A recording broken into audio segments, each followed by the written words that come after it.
From Hollywood, Roy Rogers, King of the Cowboys, brought to you by Quaker Oats, the giant of the cereals. The giant of the cereals is Quaker Oats. The giant of the cereals is Quaker Oats. Delicious, nutritious, makes you feel ambitious. The giant of the cereals is Quaker Oats.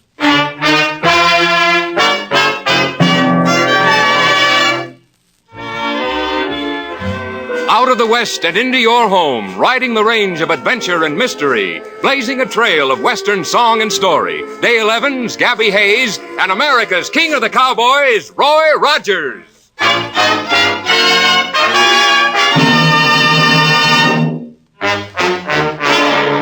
Today's adventure, the case of the mysterious puppet.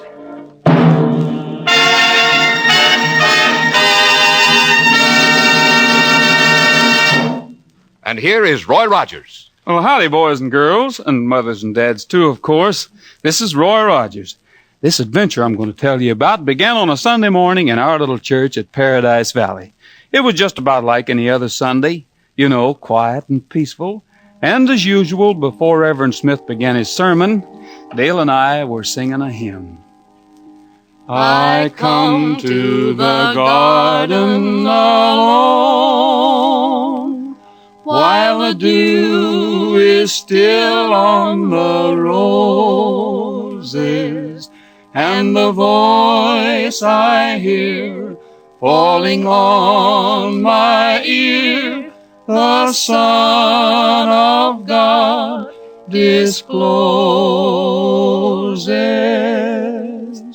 and He walks with me, and He talks with me, and He tells me I am His own, and the joy we share as we tarry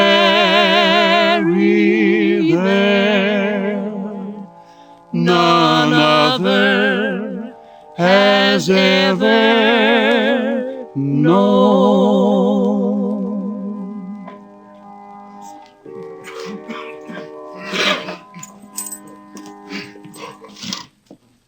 I have taken my sermon today from the passage, and it came to pass in those days that he went out into a mountain to pray and continued all night in prayer.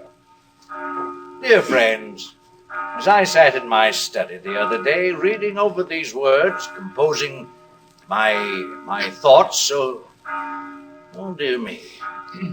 Roy. Yes, Reverend? Someone seems to be ringing the church bell. There must be some mistake. Would you mind? Sure, Reverend. There must be some mistake. I'll get to the bell tower pronto. Reckon I better mosey along with you. All right, Gabby. Brand me with a cold iron, Roy. Who'd be doing a local thing like this? Ringing the church bell just as the Reverend Smith started his sermon. Don't know, Gabby, but it sure isn't my idea of a joke. Well, mine another. We'll corral this hombre, whoever he is, and turn him over to Sheriff Masters. Hanged if this don't mind me of the time that... Hold on. Roy, standing there by the door that leads to the bell tower. Why, it's Luke Peabody that runs the general store. Well, he looks sick. Come on. Luke Peabody. What? Don't go in there. The thing I saw, Why, he's fainted. Roy, what in the name of Rowels and Jingle Bobs is in that bell tower? Only one way to find out, Gabby. Let's get in there. Now, what in the... Well, peel me for a bronc. It ain't possible. Do you see what I see, or do I need specs? I'll be doggone, Gabby. The thing that's ringing that bell, hanging onto the rope and yanking it up and down, it's a doll. Not exactly a doll, Gabby. It's a puppet.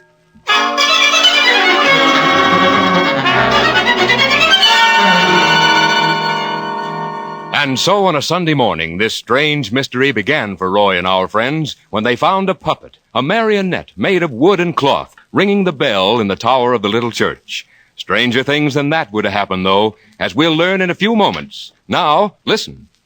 The giant of the cereals is Quaker Oats. The giant of the cereals is Quaker Oats. Delicious, nutritious, makes you feel ambitious. The giant of the cereals is Quaker Oats. Yes, Quaker Oats is a giant in nutrition. That's right. To protect the health and growth of youngsters, don't skimp on breakfast.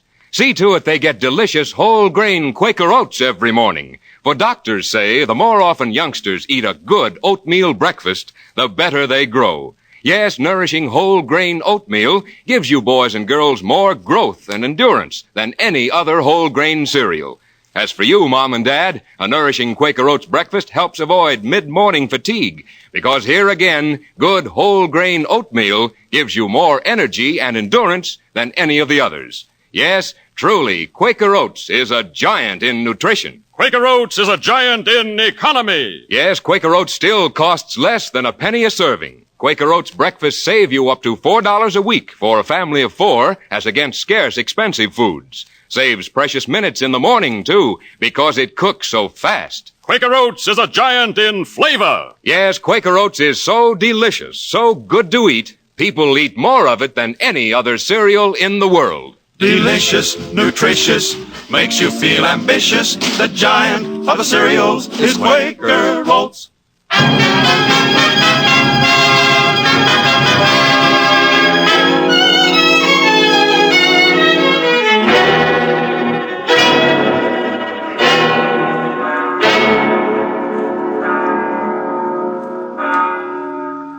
Well, there they were in the bell tower, Roy and Gabby, staring at just about the weirdest sight they had ever set eyes on. A puppet working the rope of the church bell. Roy, this is the orneryest thing I ever did see. That thing's alive. No, it isn't, Gabby. Look here. Somebody's attached the hands of this puppet to the bell rope. When the bell started ringing, well, the puppet went up and down with the rope. Yeah, I can see that. But if the puppet ain't ringing the bell, who is? The maverick up there in the bell tower above us. All right, you. Come on down. He ain't a-coming. Hanged if this don't mind me of the time... Wait a minute, Gabby. Come down, I said, or I'll come up there and get you. Roy! In here, Dale. Roy, what happened to Luke Peabody out there and...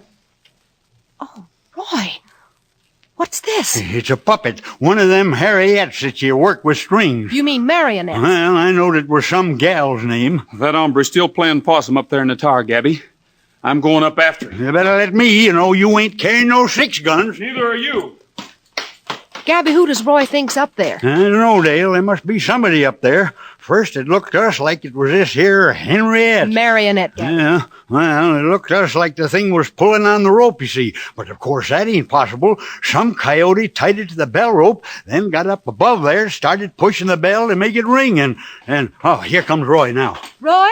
I don't savvy this thing at all. There's nobody up there. But there's just gotta be somebody up there. Well, there isn't. But, Roy, a puppet couldn't ring a church bell all by itself. Sure as shooting couldn't. But if the puppet want ringing it, how was it rung? That, Gabby, is the mystery we've got to solve.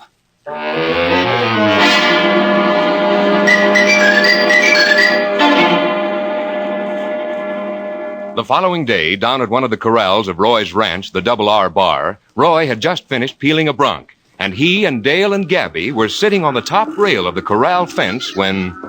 What's that, Roy, have you figured an answer yet to that low-code business in the bell tower yesterday? Gabby, I can't seem to ride a straight trail on that. Somebody played a trick on us, of course, but don't ask me how he did it. No hidden wires attached to the bell, nothing to show how it was rung. But a bell certainly can't ring by itself. Well, it sure begins to look like this one did. Roy, you say you questioned Luke Peabody real close? Yeah, I figured maybe he would be behind it, but, well, you know what a practical joker Luke is. Well, we didn't find him right outside the bell tower when he was... Well, looks like we've got visitors. Yeah, Lindsay Lockridge and Phineas Salt. Wonder what them two want with us. Maybe Lockridge wants to sell Roy some of that stock they're interested in. What is it again, Roy? Oh, some new chemical and dye company. Roy, Dale, Gabby. Roy, look at this thing. Look at it, and then I implore you, explain it to me. There isn't any explaining it. Please, Phineas. Roy. Well, it's a puppet, just like the one we found in church yesterday. Then that story is true. I didn't attend Sunday services. I had one of my distressing sick headaches, you know.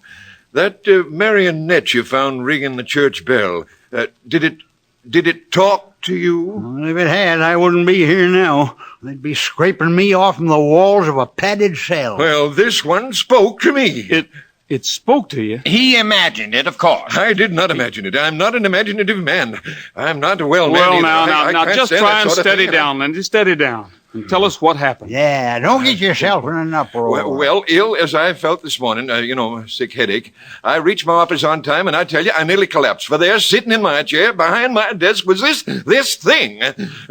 After a moment, I realized it was nothing more than a marionette and an articulated figure that... What? An articulated figure, Gabby. That's what a marionette is. An articulated figure motivated by a vertical controller, I believe they call it. All right. I knowed what you was talking about. And at that very moment, I realized that. It talked to me. What did it say? It said, tell Roy Rogers to leave $5,000 in the hollow stump at Three Pines by midnight tonight or suffer the consequences. Now, don't look at me that way. I'm telling you it did. You know, this here business is getting worse and worse. We better do something about it. Hanged if it don't mind me of the time that I was forced to sew up my watch with a needle and thread. You what, Gabby? Sewed up my watch with a needle and thread. You see, I was guiding a party of hunters, 8 of them there was, on a trip up in the mountains. I warned them we might have trouble with the redskins, but they wanted to go hunting in the worst way. The second day in camp, we were set on by a band of Indians, and they took us prisoner. My goodness. Well, come the time when we was to be burned at the stake, I knowed something had to be did, and did pronto, or the 9 of us was dead ducks. Right then and there, I took out my watch, took a needle and thread. I always carry one for emergency, you know, and I began taking stitches in the works of that watch, and that's what saved us all. But, Gabby, how could sewing up your watch save you? Why, ain't you never heard the proverb, a stitch in time saves 9? Oh, Gabby, It's no. the gospel, so help me, Bob. Well, it seems just like an ordinary puppet, Lindsay. I sure don't see how it could have spoken to you. Roy, you must believe me. It did. Maybe you're sicker than you think you are, Lindsay. Oh, I tell you... Oh, what's the sense of telling you anything? Roy, I got to get back to my office. What are you going to do about this thing? Do? About the money, the $5,000. Look, Lindsay, I can't believe this thing talked to you. You must have imagined it. But anyhow, just forget the whole thing until you hear from me. Very well, Roy, very well. Come along, Phineas. Yeah, go on home, Phineas. You allow maybe he's been taking too many of them medicines he's always dosing himself with? Dale, Gabby, there's something mighty peculiar about this. Well, I'd like to know how that bell could ring with nobody up there to ring it. Well, I want to know more than that. I want to know what's behind all this. Who attached the puppet to the church bell yesterday and why? And as for this one, well, we can't believe it actually talked to Lindsay, but who propped it up in the chair in his office? There's something behind all this hocus Roy, pocus, and well, warp my backbone and call me a bronc. Look what's heading this way. Oh, no, a horse with a puppet riding it. By Hoot and Harry, you're right. That is a puppet riding that horse. Did you hear that? Did you hear that? The thing talked. Troy, I feel faint. Steady, Dale. Steady? How can anybody be steady with that thing sitting there in the saddle staring at us? Well, answer the dratted thing. Yes? Take warning. Leave $5,000 in the hollow stump at 3 Pines by midnight tonight, or suffer the consequences. Get up there! Come on! Roy, now we gotta believe it. We just hear the puppet speak ourselves. We heard it speak all right, and I'm finding out how right now. Trigger, come here, boy. We've got to catch those 2, Trigger, and it's up to you. Let's go!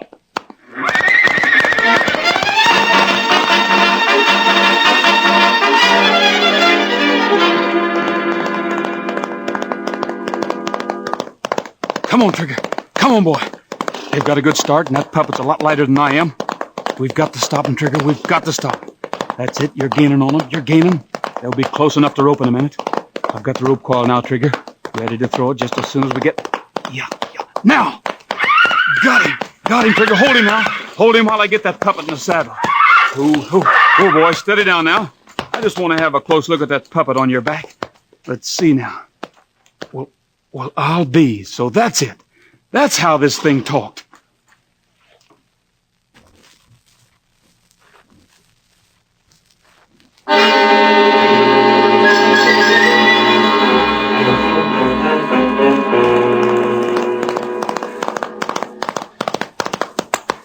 Good work, Trigger.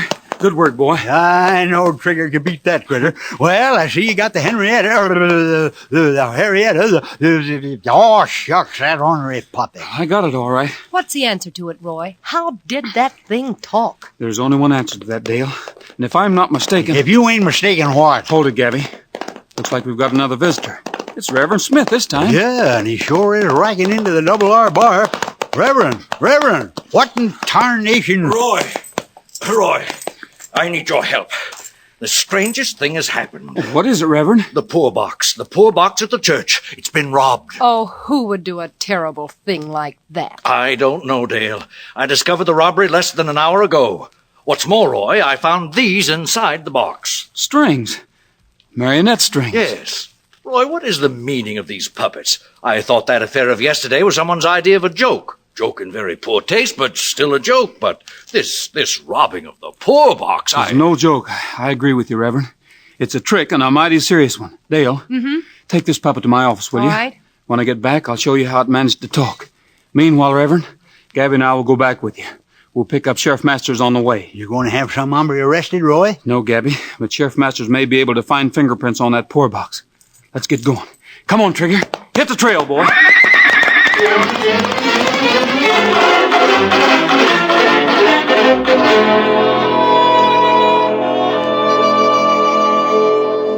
About an hour later, in the study of the Reverend Warfield Smith. Oh, boys, would you mind very much if I went on writing my sermon for next Sunday while you look for fingerprints on that poor box? Of course not, Reverend. Go right ahead. Oh, thank you. Oh, I think I'll light the fire in the fireplace. I feel a little chilly. Let me do it for you, Reverend. It's a little mite chilly today. Minds me of the time I... Gabby. Huh? Oh, yeah. Well, there's your fire, Reverend. Once she gets going, she'll be real nice and warm. Oh, thank you, Gabby. I really don't know what I'd do without you and Roy sometimes. Well, I must get back to my sermon. What's he going to be about? Your sermon, I mean. Oh, the handwriting on the wall, Gabby. Handwriting on the wall? Oh, yeah, I remember now. That's about how a finger appeared in the air and began to write a message on the wall of some king's palace or something. Yes, Gabby, yes, that's right. Yes. Well, how you doing at the poor box, Sheriff? Appears to me like the thief wore gloves. There's nary a sign of a fingerprint on this box at all. What do you make of these marionette strings, Roy? Well, I've been going over them carefully, Sheriff. They're made of shoemaker's thread, I'd say. Shoemaker's thread that's been thoroughly waxed. Shoemaker's thread? Well, hog tie me with a piggin string. Beg your pardon, Reverend. Oh, what is it, Gabby? Why, you reminded me of something, Roy. Oh, now, No, Gabby, I don't mean a tall yarn. I mean something that happened just t'other day. I took a pair of boots to Tony Alturas, our shoemaker here in Paradise Valley, and he just happened to mention he was running kind of low on thread. Said he'd have to order some more from Luke Peabody. Well, what about it, Gabby? Shucks, don't you see?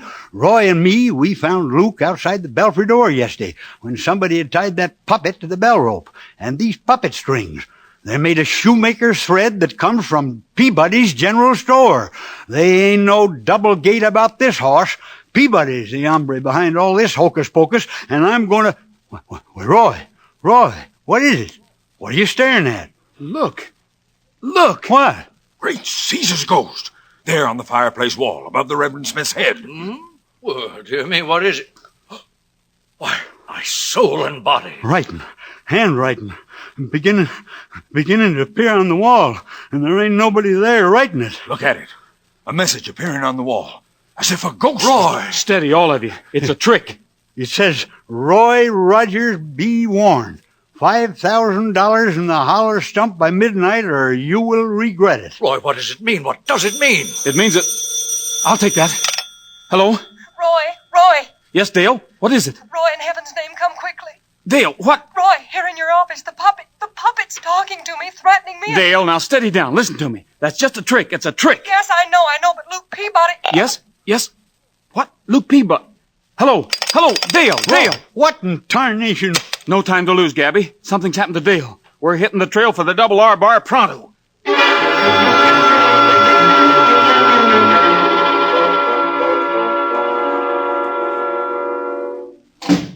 Dale! Most likely in the office, Roy. Yep, in here, Gabby.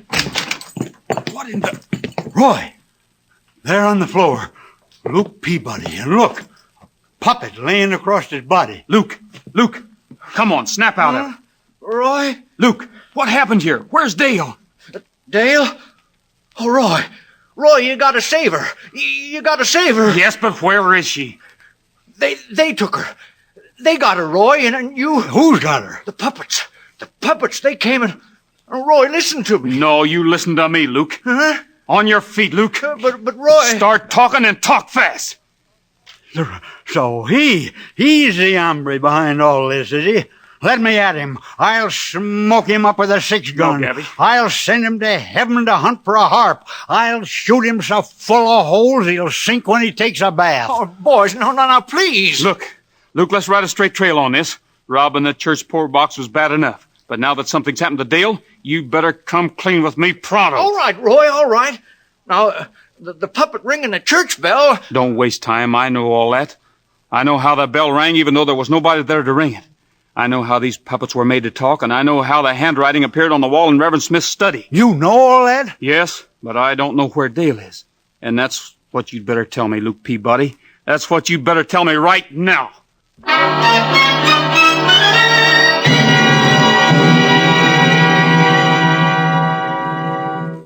Do you know? Do you know how a bell could be made to ring with no one there to ring it? Do you know how a lifeless puppet can be made to speak? And what's the answer to the handwriting on the wall? We'll know the answers to all these questions in a very few minutes. But now, friends, Roy Rogers has something he'd like to tell you. Roy? Thanks, Art. Today is a big moment in my life, believe me. Shucks, my folks brought me up on Quaker Oats. Quaker Oats has been a pal of mine since I was knee-high to a duck. So I'm mighty proud that we're teaming up together. I'm going to sort of be the Quaker Oats ambassador to your house. I'm not going to be backward about telling you to eat Quaker Oats because I know it's mighty good eating and mighty good for you, too. So from now on, folks, when you think of Roy Rogers, doggone it, think of Quaker Oats. Thanks, Roy. And friends, remember the wonderful benefits to everyone in delicious whole-grain Quaker Oats for breakfast. Yes, there's more energy and endurance for you grown-ups, more growth and health for you youngsters in good, wholesome oatmeal than any other whole-grain cereal. That's because Quaker Oats is so much richer in vital food elements like protein, vitamin B1, and iron. Remember to buy Quaker Oats, the giant of the cereals. Quaker and Mother Oats are the same. Delicious, nutritious, makes you feel ambitious. The giant of the cereals is Quaker Oats.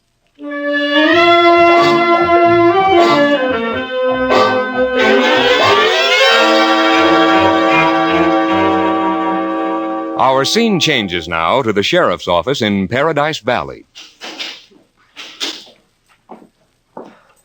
Well, that about does it, Roy. You feeling all right now, Miss Evans? Yes, thank you, Sheriff. I don't savvy it. Don't savvy it at all. How'd you know, Roy? How did you know? Well, there was only one way that a bell could ring, Gabby. Someone stationed in a window across the street from the church must have been firing at the bell with a rifle. Of course, a rifle with a silencer. Yes, but what about that puppet that talked? That was a wire recorder, Dale. There's a new wire recorder on the market now. It's so small they call it the watch case recorder. Well, there was a watch case recorder inside that puppet. And the handwriting that appeared on the fireplace wall in the Reverend Smith's study, that was invisible ink, was it? Invisible ink that started to appear when the heat of the fire brought it out. Exactly, Sheriff. And all the time I thought that Luke Peabody was the ornery culprit. It couldn't have been Luke. He was in church yesterday, so he couldn't have fired a rifle at the church bell from outside. Well, as I fessed up to you, I suddenly realized that the material used to make the puppet we saw in church yesterday had come from my store. And I remembered who'd bought it. Well, I scally-hooted out to the ranch to tell Roy, but he followed me. He told me he'd kill me if I didn't give you that low-code story about puppets kidnapping Dale. Oh, I was scared. I was mighty scared. But, Roy, I still don't savvy how you knowed it was Lindsay Lockridge. The first clue, Gabby, was that Lockridge used the words articulated figure and vertical controller in describing a puppet. That made me realize he knew something about puppets. The second clue was the stocks that he's been trying to get me to buy for a long time. That made me figure he was kind of hard up for cash. Shucks, I knowed all them things, but I just never put 'em together, that's all. Well, Roy, Lockridge is locked up safe, and the folks of Paradise Valley are mighty beholden to you. You've done it again. Ain't nothing unusual about that, Sheriff. It was my partner who done that. My partner, Roy Rogers.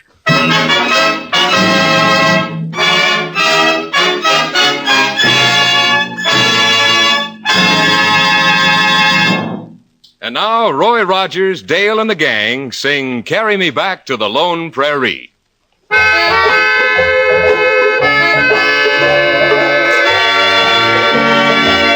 Oh, carry me back to the lone prairie, where the coyotes howl and the wind blows free. And when I die,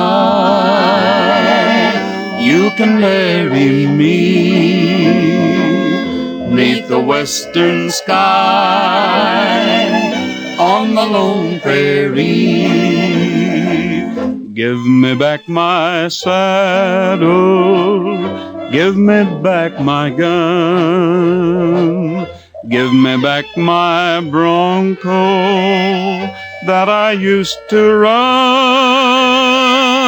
Let me spread my blanket by a peaceful stream, hear the cowboys singing by the campfire's gleam. Oh, carry me back to the lone prairie, where the coyotes howl and the wind blows free. And when I die, you can bury me. bury me 'neath the western sky. That western sky on the lone prairie. Lone prairie.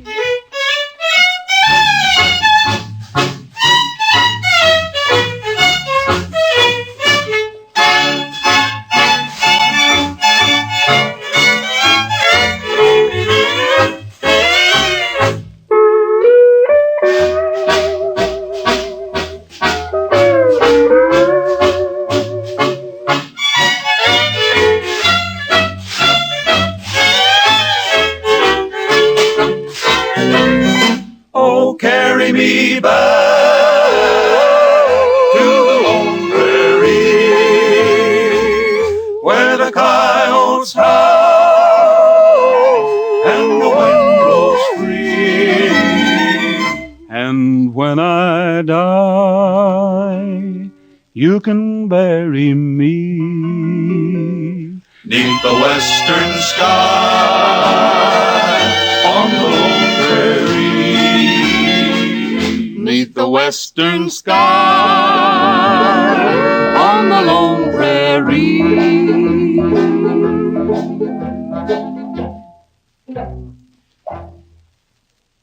Well, folks, it's time to hit the trail.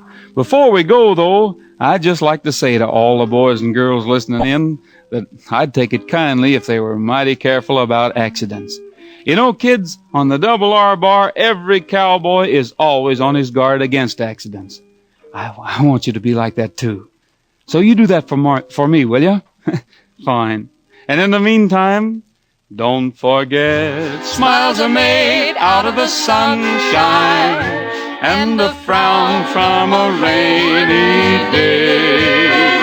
You'll be more than repaid if you remember that a smile goes a long, long way. Well, now, until next Sunday, don't forget, this is Roy Rogers saying for Dale Evans, Gabby Hayes, and myself, also Quaker Oats, goodbye, good luck, and may the good Lord take a liking to you. Don't forget, smiles are made out of the sunshine, and a smile goes a long, long way.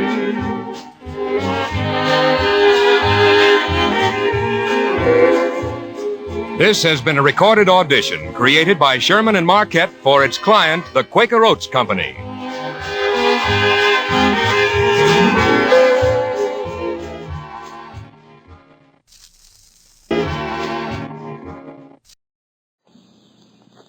the King of the Cowboys, Roy Rogers, brought to you by Quaker Oats, the giant of the cereals. The giant of the cereals is Quaker Oats. The giant of the cereals is Quaker Oats. Delicious, nutritious, makes you feel ambitious. The giant of the cereals is Quaker Oats.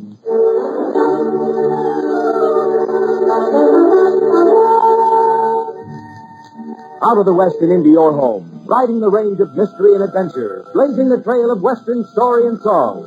Foy Willing and the Riders of the Purple Sage, that teller of tall tales, Gabby Hayes, the Queen of the West, Dale Evans, and in person, the King of the Cowboys himself, Roy Rogers. Oh, howdy, folks. This is Roy Rogers. You know, out here in the West, we got a saying that goes like this.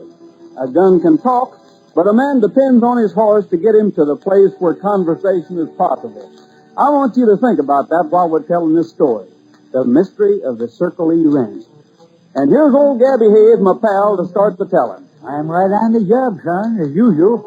Well, buckaroos, a lot of you've been wondering how come Dale Evans runs the Circle E Ranch next door to Roy's Double R Bar down in Paradise Valley. Well, I'm going to tell you about it. Up to 3 months ago, Dale's Uncle Bill had that ranch. Early one morning, long about then, my pal Roy and me rode over at the house, arguing as we went. Just in fun, of course. Ah, that ain't so, Gabby. I got just as much pride as the next man. Oh, shucks. And when Dale promises to sing a duet with me at the ranchers' get-together, then doesn't show up, I know there's something wrong. See, that's what she did. Oh. Now you talked yourself into riding over here so you can see her again. Why, you old goat, you're just jealous, that's Be all. jealous of a gal? Whoa, Trigger. Sure you're jealous. Yeah, shucks. If my voice wants sweet enough so I could sing alone, I'd quit singing. Howdy, Steve. Dale around anywhere? Why, no, she isn't, Roy. Howdy, Gabby. Howdy, Steve. Oh, nothing important, just riding by. I thought we'd drop in and see if everything was all right. Just a second, Roy. Guess you must not have heard what happened. Why, no. Dale's Uncle Bill was found down at the bottom of the old mine shaft this morning. The sheriff says it could have been an accident. You mean Bill fell down the mine shaft? I guess he could have fallen if Bill was wandering around in the dark last night and forgot he had a mine on the place. Where's Dale? She's with the sheriff. You mean the sheriff took her along? I don't think it's anything serious, Roy. Only Dale wouldn't tell where she was last evening. The sheriff asked her to go to his office. Thanks, Steve. I shouldn't be spouting off this way. I'm only a rider. You're doing exactly right, Steve. Come on, Gabby, we better start riding. I want to get down to the sheriff's office as fast as I can.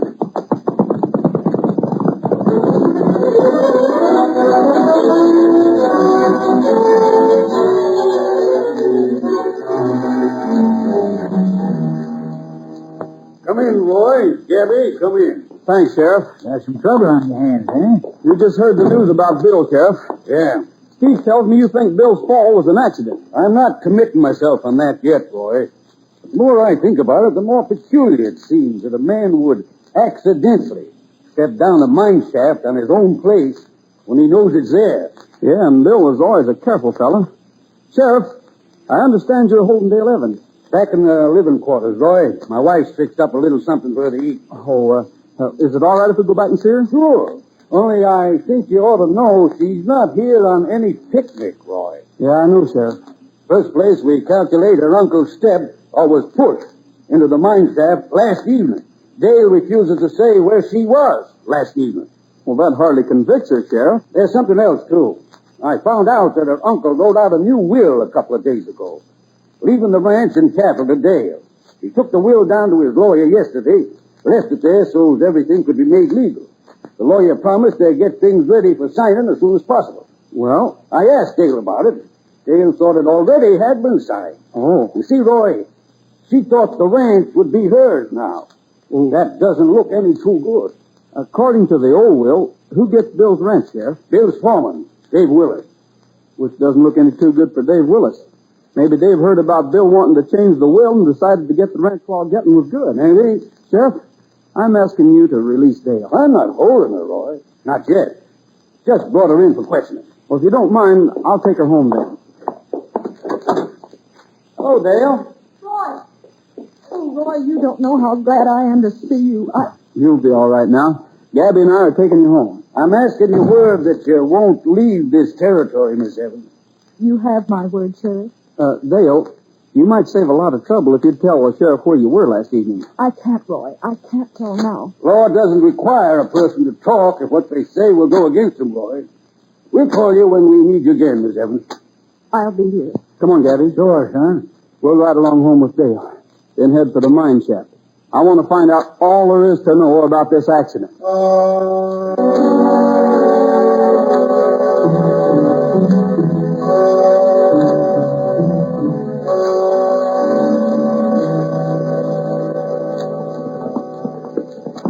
Rein in, Gabby. Well, I'm a jackrabbit's uncle. Son, I'd have rid right on by. That's how mad I am at what the sheriff said. Well, if Dale would tell where she was last night, her name might be cleared. Roy, women folks never stop talking, except when you want them to say something. Then they get as stubborn as a 3-year mule with a collar. Wait for us right here, Trigger. Let's see this.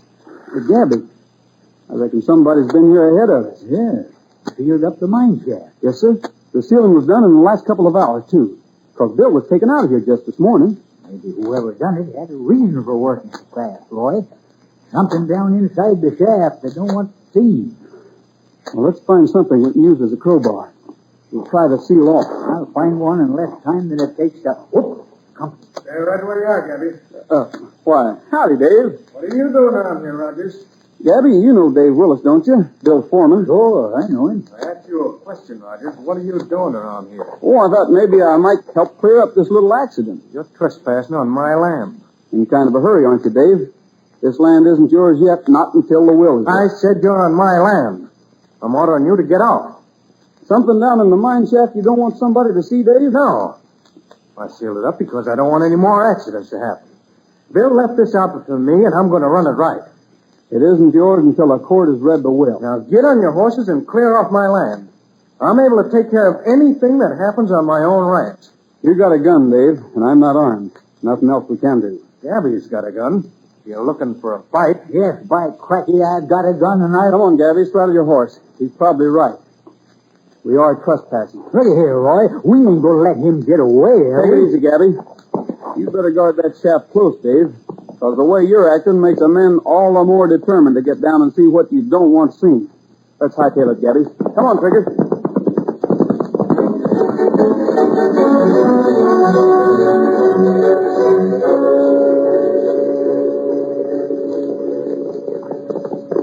I sure would have drawn my 6-shooter and ventilated that hombre if you hadn't stopped me, son. You wait here, Gabby. I'll run into the house and ask Dale if there is another entrance to the mine. I just love to cut another notch in my gun into his memory. I'm positive Bill told me there was another entrance, and nobody knew about it except the family. Roy, I'm mighty glad you and Gabby came. What's up, Steve? Dixie's been hanging around for a week now, and a few minutes ago I saw him again. Well, just a second, Steve. Who's Dixie? Dixie Cackley, Bill's old partner. They were partners up till a few years ago. And then Bill ran Dixie off because Dixie had been stealing money from their account. Oh, yeah, I think I have heard about Sure, me too. There was an awful ruckus. Dixie swore he'd get Bill that. And before he's back now? I'd seen Dixie sneaking around here for a week, but he hadn't spoken to anybody. And a minute ago he went sneaking out of the spring house. Let's have a look around, Gabby. Maybe I should have told Bill I'd seen Dixie, but he might have thought I was butting in where I didn't belong. Listen, jumping thunder. That was Bill. There he goes, out the window. It's Dixie. Dale, are you all right? He's running for his horse, son. I walked into Uncle Bill's office. I saw a man going through his desk. It looked like Dixie Cackley. I didn't know whether I was dreaming or not after all that's happened. I'm just nearly... Son, he's getting away. His horse. Trigger, come here, boy. Steve, you look after Dale, will you? Sure thing. I'm all right, Roy. Easy, Trigger. After him, big boy. Go on after him, boy. Follow me, Gabby. We're running this hombre down. This may tell us the whole story of the accident.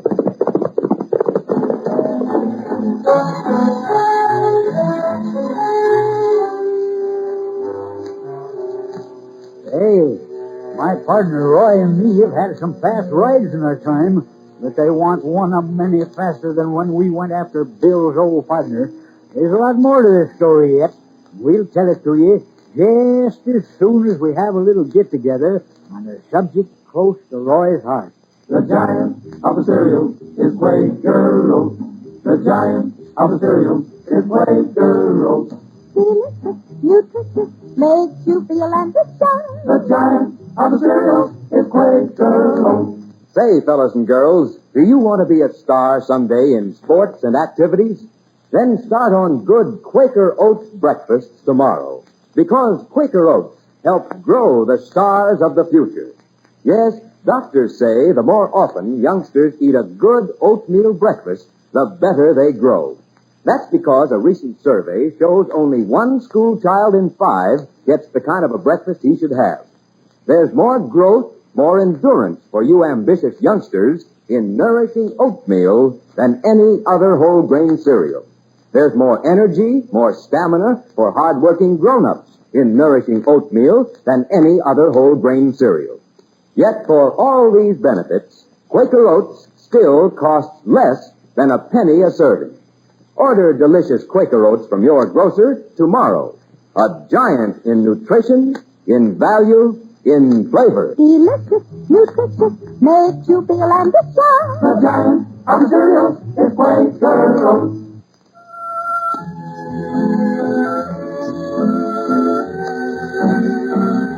We was telling you how come Dale happens to be running the Circle E Ranch next door to my pal Roy's Double R Bar. A job a man ought to be handling. About 3 months ago, Dale's Uncle Bill had it, and he fell or was shoved down the old mine shaft on the place. Roy and me suspicion that David Willis, the foreman, shoved him. Then another hombre comes sneaking around. Uncle Bill's old partner, Dixie Cackley. So we took out after him. He looked like a varmint for sure. There's no rain in, Gabby. He's got away. You should have let me bounce some lead off his hide. He must have turned off back at the old river road. Never mind, Trigger. We'll get him later, boy. Shucks, I'd have dropped him in his tracks. Hold it, Gabby. Hear that? Yeah, horse coming. Well, maybe we haven't lost Dixie at that. Which direction's the sound coming from? There. Say, it's not Dixie, it's Dale. I was just getting ready to use my six-shooter. She's waving something at us, Gabby. What? You hadn't ought to follow this, Dale. I found something I thought you ought to see right away. Well, you're taking an awful chance, Dale. Dixie's still on the loose. I found this in the papers on Uncle Bill's desk after you'd gone, Roy. Well, you should have waited until we got back. It's a will. A will that leaves everything to Dixie. What? Shucks, can't be. Dixie and Uncle Bill was enemies. But here it is, Gabby, and Dixie may have been looking for it, and that may be why he was in the house. Let's see, Dale. The second paragraph, Roy. Uncle Bill wants Dixie to forgive him. It says that Uncle Bill found out Dixie hadn't stolen the money after all. Yeah, and then here it says, too late I learned it was my foreman, David Willis, who did the stealing. And he lied, putting the blame on you. I hope by leaving my ranch and stock to you, Dixie, that I will be making up, at least in a small way, for the wrong you have suffered at my hands. Well, it changes the looks of things, don't it, son? Yeah, it sure does, if this is really a will. The writing's Uncle Bill's, Roy. I recognize his hand. Well, as you say, maybe Dixie did know about it. And that's why he was going through the desk. Why didn't he ask like a man instead of sneaking around then? I'm wondering the same thing, Gabby. Well, maybe he's afraid of Dave Willis, Roy. Maybe Uncle Bill planned things that way. For Dixie to come back, and at the proper time, both of them intended facing Dave and have things out. Dave saw him before that could happen and pushed Bill down the mine shaft. It could be. Well, the blame is on Dave's shoulders now, Gabby. I reckon you better get down inside that shaft right now and find out what it is that Dave's trying to hide. Dave sealed up the shaft, you know, Dale. Yes, but there's a secret entrance, Roy, just below Indian Head Rock. Only the family knows about it. Good. We were going to ask you about that, Dale. You ride on home. Have Steve put a couple of guns in his belt and be ready for anybody that comes. Roy, you don't think there's any real danger, do you? I sure do. And we can't be sure where it's coming from now. Gabby, we'll hightail it to Indian Head Rock and get down into the mine before Dave picks up our trail.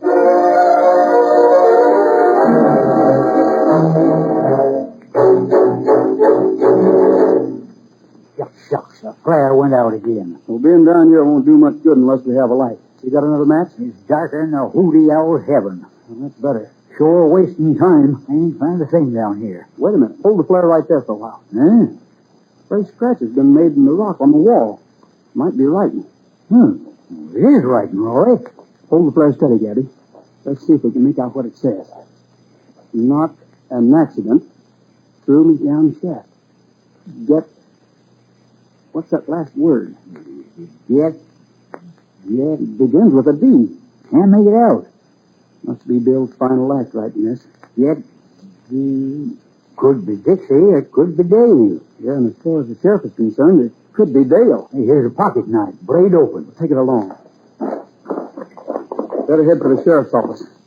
Now we got a little something for him to work on. Old Bill didn't die by accident. Found another will. Gabby, come on, quick. What's trouble? Somebody's closed this entrance. Looks like, just like the other one. Sure enough. They watched us come in, then closed the entrance. Come on, let's push. Let's see if we can break it out. Oh, it's no use. Boulders.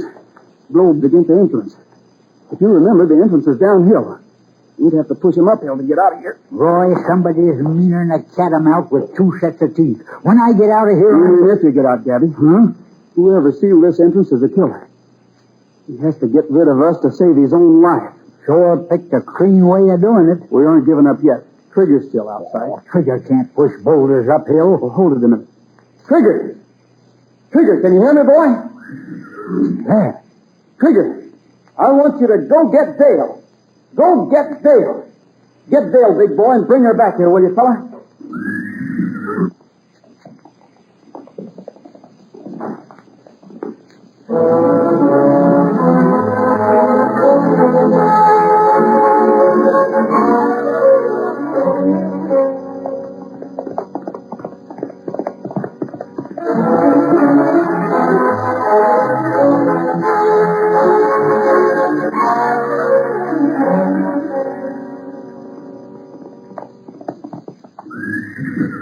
Trigger's back, Gabby.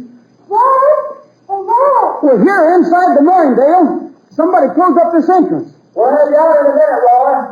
That you, Steve? Yeah. Dale thought Trigger wanted out of problem, so I came along just to be sure she was safe. Good. Pull on those boulders from the outside, and we'll push from the inside. Golly, Roy. An animal like Trigger sort of makes my eyes wet down. Mine too, Pappy. All safe you are, Roy. We're ready. Push. That's it. She's giving a little. Golly. Come on, more. We'll have it. There she goes. what happened, Roy? Who sealed you in? That's what we're going to find out right now, Dale. Come on, Trigger. Good job, boy. You done fine, fella. He sure did. And Dale, you and Steve were pretty smart, too. Well, thank you a lot, Gabby. You know I appreciate that. Well, now, not everybody's been sharp enough to let Trigger bring 'em here. Look, Dale, Steve, while we were locked in there, I thought up a little plan. We may be able to find out whether or not Dave is behind this. If he is, we'll grab him. If not, we'll go after Dixie. You can count on my help, Roy. You two ride back to the ranch house. Gabby and I will follow at a distance. When you see us coming into the yard, Steve, you go outside, find Dave, and tell him he's wanted in the house. Sure. And Dale, when Dave walks towards your house, you start playing one of my phonograph records. What? Just me alone, singing. Gabby and I will wait outside to see how Dave acts when he hears the voice. If he's the one who sealed us in the mine, he'll be startled. We'll grab him and be pretty sure he's the guilty critter. Maybe Dave didn't close you in, though. Maybe it was Dixie. That's just what we want to find out. Because as soon as we locate the man who's guilty, we're going to go after him for keeps.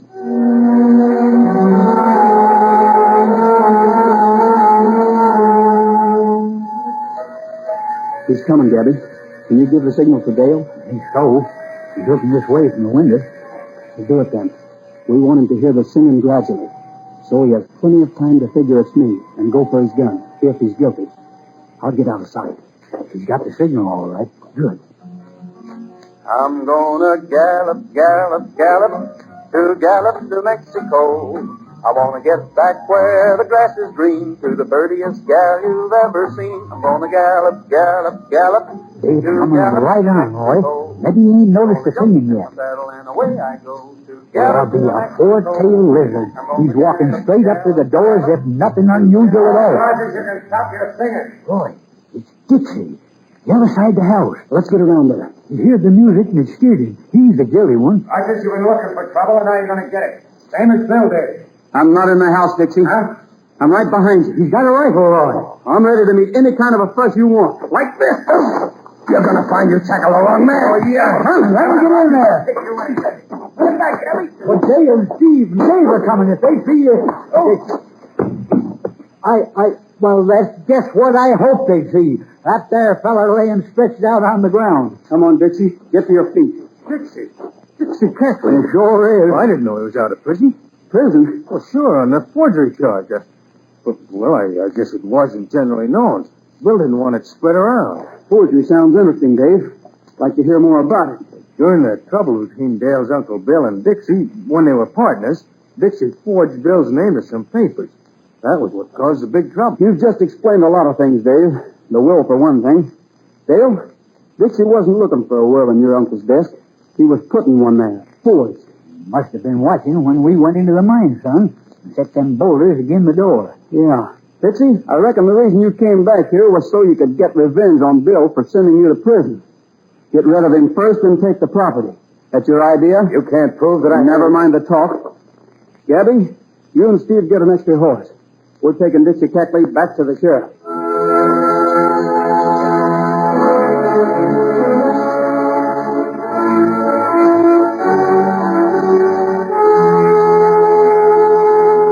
You know, friends, I don't have to tell you why so many million American youngsters think Roy Rogers is a great guy. He's a rootin', tootin' he-man with plenty of know-how and savvy to handle problems and get ahead. In other words, he's a star. Now, here's a tip to you fellas and girls coming up the ladder of life. Let good, nourishing breakfasts of Quaker oats help you become the stars of the future. Because doctors say the more often youngsters eat a good oatmeal breakfast, the better they grow. So you put a bee in Mom's bonnet to cook up a quick, nourishing breakfast of delicious Quaker oats tomorrow morning. Remember to buy Quaker Oats, a giant in nutrition, value, and flavor. Delicious, nutritious, makes you feel ambitious. The giant of the cereal is Quaker Oats.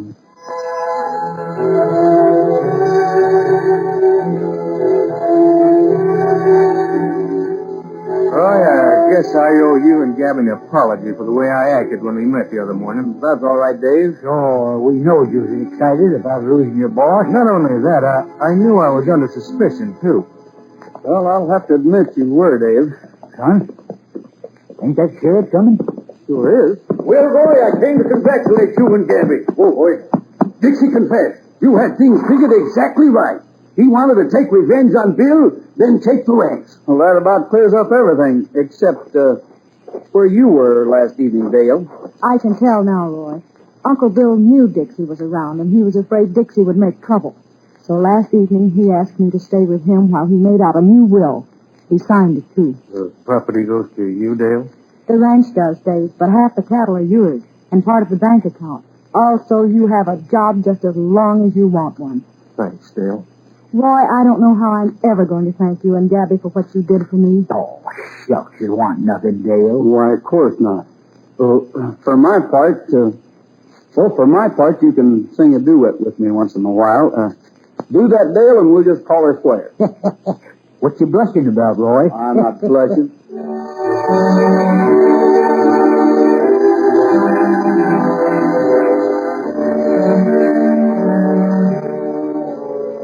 Well, sir, now you buckaroos know how come Dale is operating the Circle E Ranch next door to Roy's Double R Bar in Paradise Valley.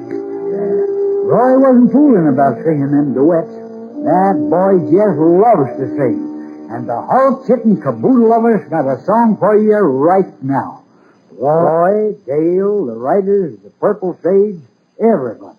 And it goes like this.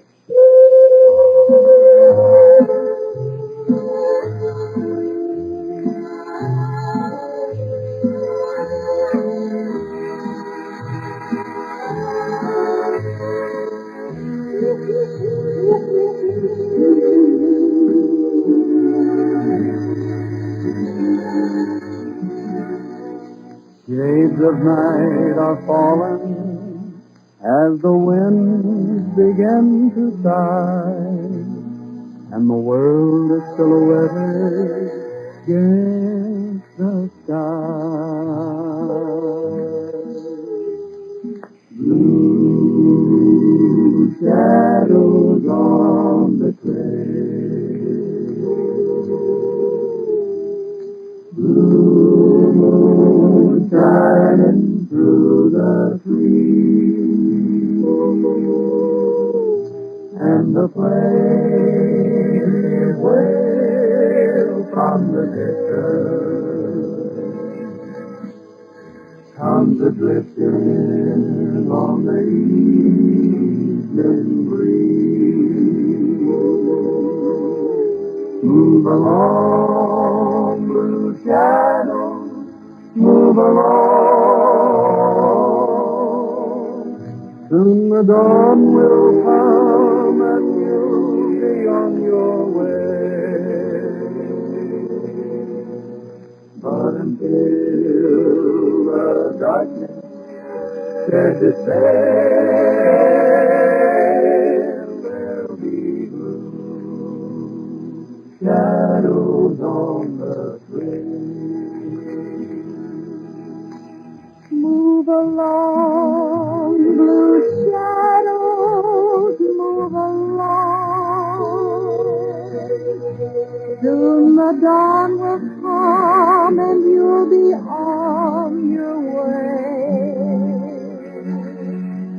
But until the darkness sheds its veil, there'll be blue shadows on the trail. But until the darkness sheds its veil, there'll be blue shadows on the trail. Shadows on the trail.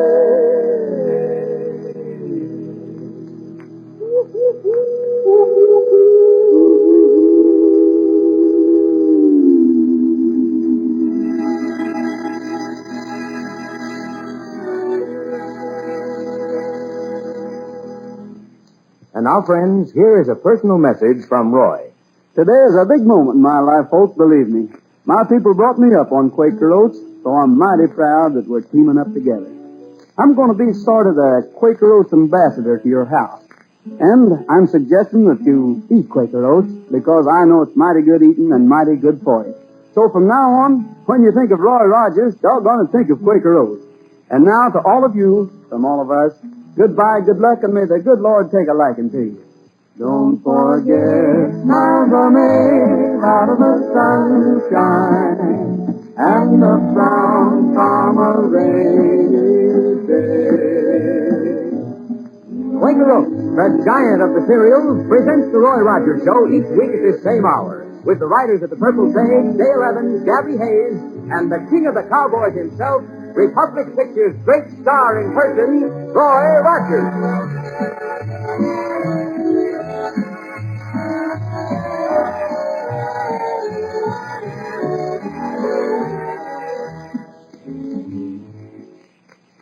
She's queen of happy eating. She's Aunt Jemima. And ladies, for a happy eating Sunday supper, treat the whole family to my lightest of dream Aunt Jemima pancakes. Just add milk or water to my Aunt Jemima pancake ready mix and pop 'em on the griddle. Make it an Aunt Jemima pancake supper tonight.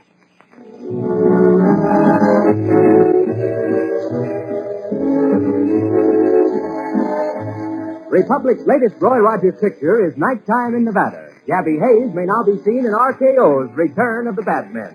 This is Art Ballinger speaking for Quaker Oats, the giant of the cereals.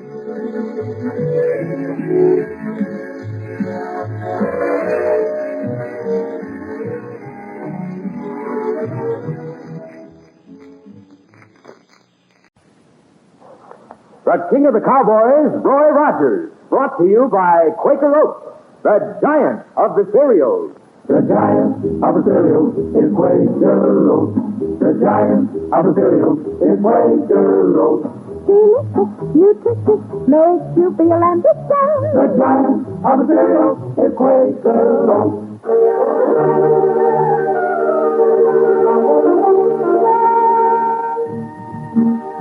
Out of the West and into your home, riding the range of mystery and adventure, blazing the trail of Western story and song. Foy Willing and the riders of the Purple Sage, that teller of tall tales, Gabby Hayes, the queen of the West, Dale Evans, and in person, the king of the cowboys himself, Roy Rogers.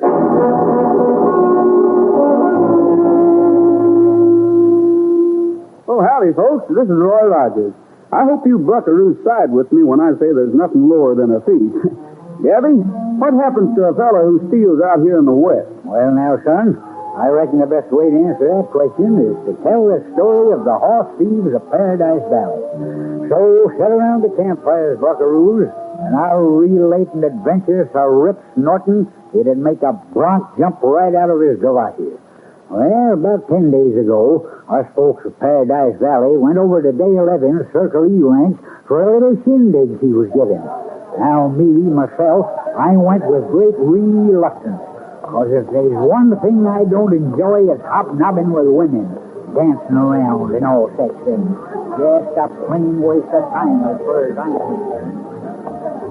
Well, Pappy, it's about time to head for home. Head for home? Roy, I promised the next dance to Mrs. Whitebody. Okay, we can wait that long. And the one after that, the great May Hobble. She's the plump little lady with the yellow hair.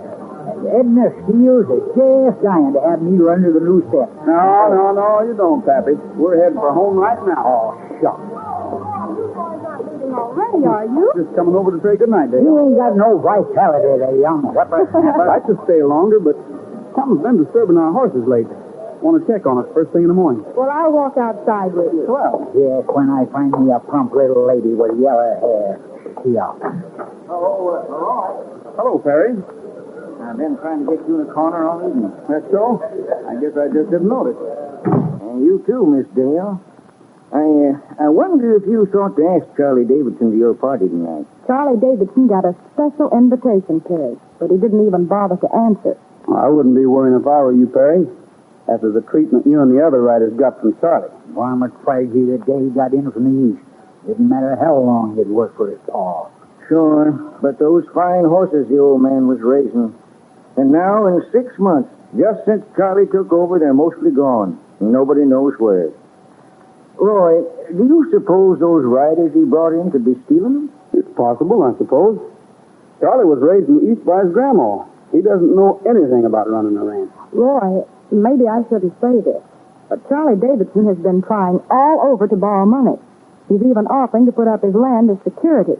I guess there isn't enough stock left to sell a mortgage. Yeah, his riders must be stealing from him. Well, to tell you the truth, I'm not going to lose any sleep over Charlie Davidson. He's shown plain enough he doesn't want anything to do with us folks. So, let him go on his way. And a bit like his paw. Do you suppose he ain't the real Charlie Davidson? Do you suppose he's somebody else instead? Excuse me, Perry. Steve, is that you? Yeah. Hi, everybody. Steve, the party's almost over. I told you on the other... Nighthawking, Dale. 10 of your horses are straight off, the Palomino. What? Not the Palomino. Yes, ma'am. They got out through a break in the fence. Something's been disturbing them the last couple of nights, so I was checking. Come on, Dale. Gabby and I'll ride out with you and Steve. Help you round them up. If I can do anything... You enjoy the shindig, Perry. This won't take long. I hope it won't, Roy. What do you mean? Well, that break in the fence leads out onto the Davidson ranch. I'm not saying anything against Davidson, but I think if we're going to get those Palominos back, we'll have to do it quick, and maybe with guns. There's funny things happening on the Davidson ranch lately.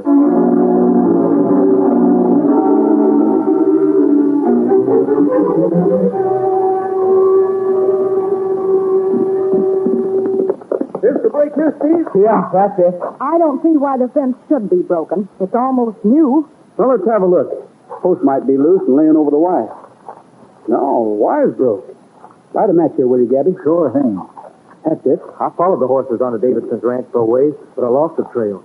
Dale, your Palominos didn't stray off at all. They were stolen. How do you know? The wire's been cut. Cut-ins are as shiny as can be. Steve, you lead the way to where you lost the trail. I'll take over from there. Let's get them now before they have a chance to get the horses out of the country.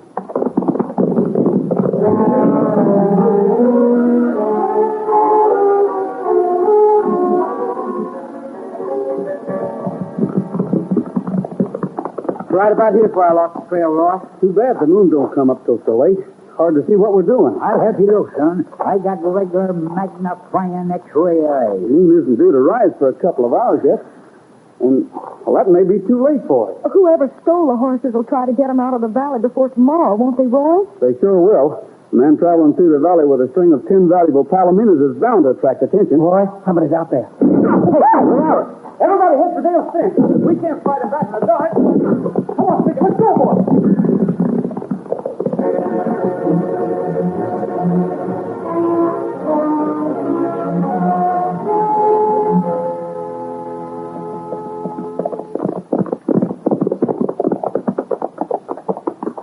Well, we're over your boundary, Dale. Nobody will bother us here. Some rattler is sure anxious to keep folks off Davidson's land. Dale, maybe you'd better go back to the ranch house. The trouble isn't over. It's just starting. Not on your life. This is my affair, Roy, and I'm staying to see it through. But if Dale... there's any trouble, I'm in on it. Roy, listen. What?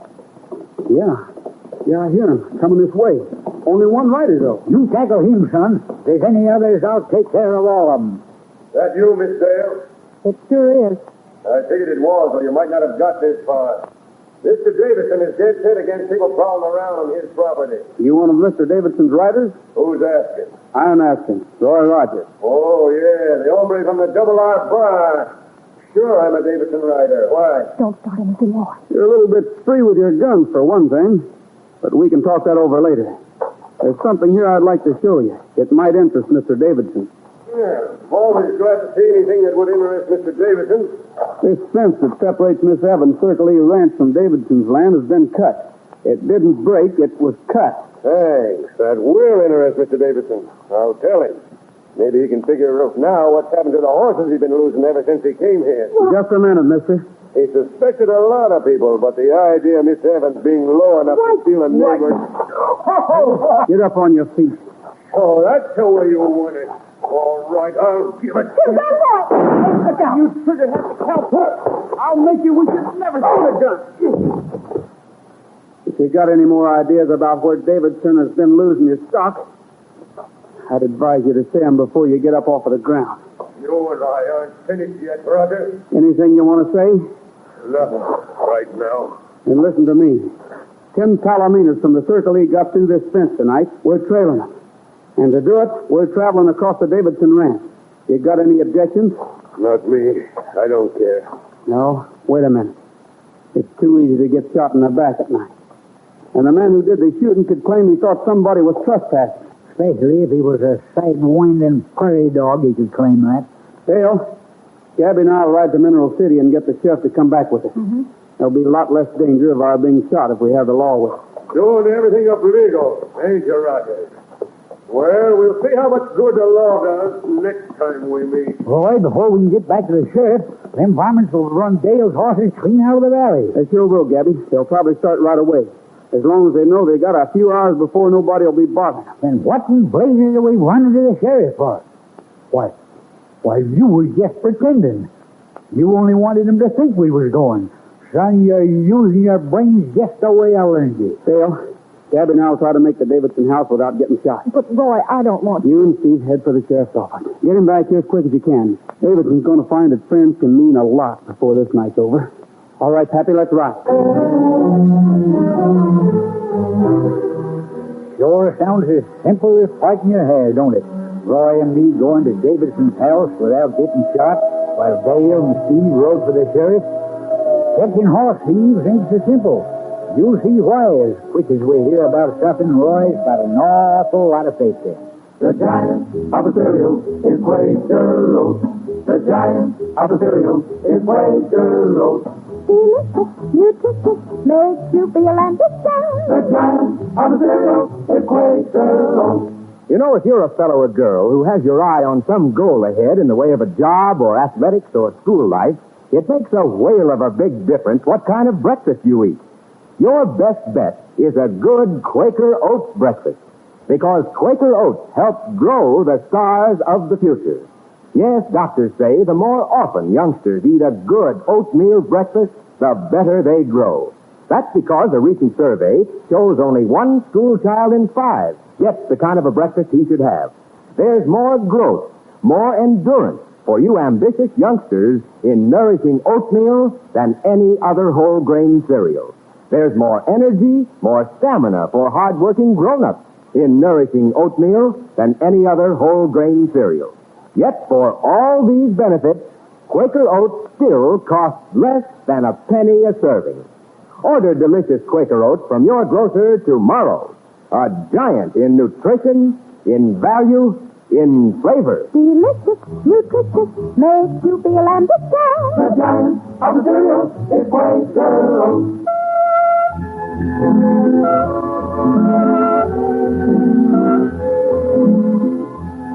Elsie, I I'd a whole lot rather be faced with the problem of teaching a cow to smile than go after a horse thief.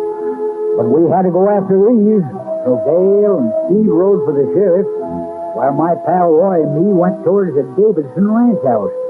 Got right up close without anything happening, and light burning in the house. Yeah. Keep your gun ready, Gabby.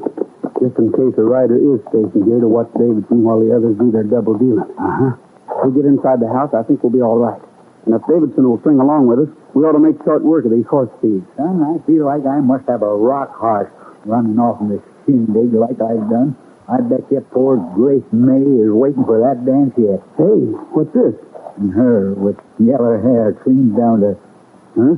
Oh, them suitcases. Yeah, and all packed, too. Davidson's initials on them. Must be going on vacation. Yeah. Well, we'll see. Maybe to get away from the varmint riders. Quiet, somebody's coming. Hey, that you, Red? Let's come around to the back. It's us, Mr. Davidson. You? Roy Rogers and Gabby Hayes from the Double R Bar. Oh, you startled me. Like to talk with you for a minute. Well, I'm awfully busy. Yeah, I see. Going away on a trip? No, well, yes, just a short trip. To see your Uncle Bill? Yes, that's it. How did you know? Fine fellow, your Uncle Bill. Davidson, I'll get right down to the point. We believe your riders are crooked. Crooked? My riders? Why? Until now, it's been strictly your own business. But now it's ours. Tim Palomina's disappeared from the Circle E Ranch tonight, and I think your riders stole him. Impossible. It's impossible. It's not impossible. We set a trap for him, and we'll nab him within the next 2 hours. But we want you to go along and show us where horses could be hidden on your ranch. Well, Rogers, what you say is true. My riders are crooked. All but one, France McKee. I trust him. I'll send him with you. I can't go myself. Too busy. He knows the ranch better than I do anyhow. You wait outside. I'll call him. You're too busy to protect your own ranch? Only take a minute to call McKee. He'll be right there. Son, he said he was going to visit his Uncle Bill. I didn't know there was a Bill in the Davidson family. There isn't. We did the wrong thing in coming here, Gabby. Davidson knows his riders are crooked. More likely he's in cahoots with them. He's trying to make a getaway right now. That may be the reason for these bags and the reason he's been trying to borrow money. Well, what do you know? We better watch this rider he's sending along, too. He'll probably give him orders to keep us away from the stolen horses instead of helping us. How about going out on our own? We can't. They know we're here. They'd shoot us in the back before we'd taken 2 steps. Gabby, we may be in for a lot of trouble before this is finished.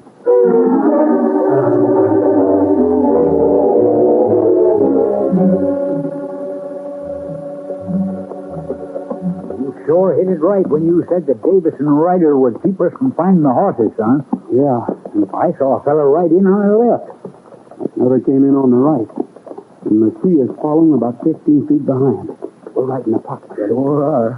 Daddy, next time the tree rides up alongside us, I'm going to trick you. Make a run for that hill just ahead. You can't, son.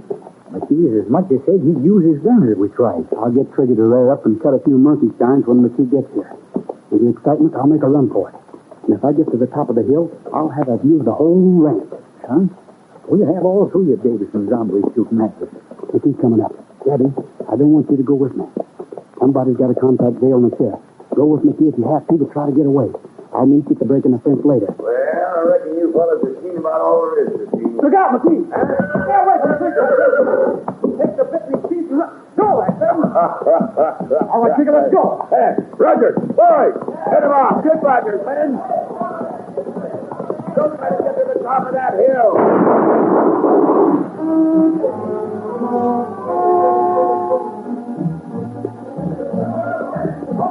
He's on the top of the hill. Now he can see every spot on this ranch. Now we got to get him. Look out! Look out! Trigger's loaded! Rogers' horse loaded!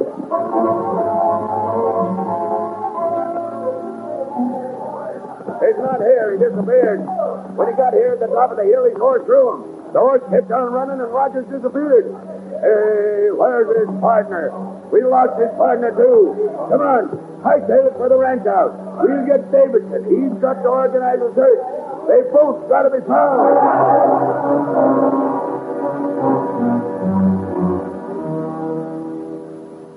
Miguelito, Miguelito, on his little donkey donkey, he goes riding by. Miguelito, Miguelito, all the senoritas look at him and sigh. He is handsome, oh so handsome. He could break a heart with just a roguish smile. But he'll never, never, ever, 'cause his wife is right behind him all the while. Ay, ay, ay, yes. Ay, ay, ay, yahoo! Gabby! Boy, sure. Gabby, you don't know what a beautiful sight you are. Jackrabbit, worry a man almost to death. What do you mean disappearing this way? Now, easy, Pappy. Told me to wait at the break in the fence. I waited till I couldn't stand it no longer, and then I left a note saying I'd be up this hill looking for you. That note probably saved my life, Pappy. One of the Davidson riders found it, came back and told the others. Then they all rode off to the break in the fence. That's where they are now, looking for me. I began to worry about you, Pappy. As soon as they were out of hearing distance, I sang that song. I knew if you heard me, you'd come and run it. Sure, son. It must be getting cold or something. My eyes feel runny. You're awful good to see. Oh, no, I reckon I'm in the way for fear you was going or hurt bad after the way Trigger told you. But, Pappy, I told you I was going to trick him. You should have known Trigger throwing me was part of it. I guess we'd better find a way of getting out of here so we can meet the sheriff. Sure, I'll fetch Trigger. You got him staked down? Trigger isn't here, Pappy. Ain't here? Look down there, at the foot of the hill. That's where the horse thieves are camped. They ain't got him. Not your Trigger. Yeah, I sent him there, Gabby. I took a long chance, but I think Trigger can help us if he's with the thieves. Look, they're loading trucks. They're going to move the horses out in trucks right now. We've got to move fast. Somebody's coming, Roy. It's Davidson. He must have heard me singing too, Gabby. Give me your horse and you hot-footed across that open space. I'll get Davidson and take his horse to you. Then we can both ride. But that's horse stealing, son. Quick, Gabby. Cross that open space.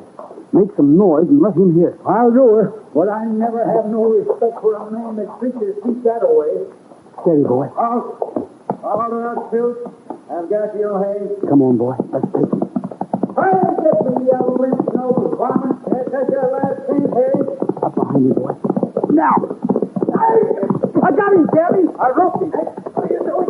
What are you doing? I'll wrap you up on a rope and leave you here, Davidson. All right, can you come up now, son? Yeah, come on, Pappy.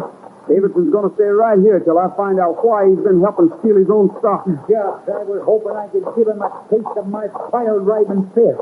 We'll be back for you, Davidson. But not until after we round up those horse thieves and the horses they stole. Let's cut across the road, Gabby.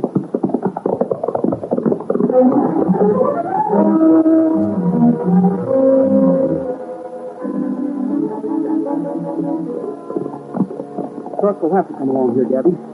They can't go anywhere else. We'll throw up a blockade. Let's take our horses and snake those logs over here. Those rocks, too. We'll build a pile big enough that the trucks will have to stop. What if the sheriff doesn't get here in time, son? There's 6, 8 men in that gang of thieves. We'll have to hold them till the sheriff does get here. Let's build the blockade fast. There isn't much time.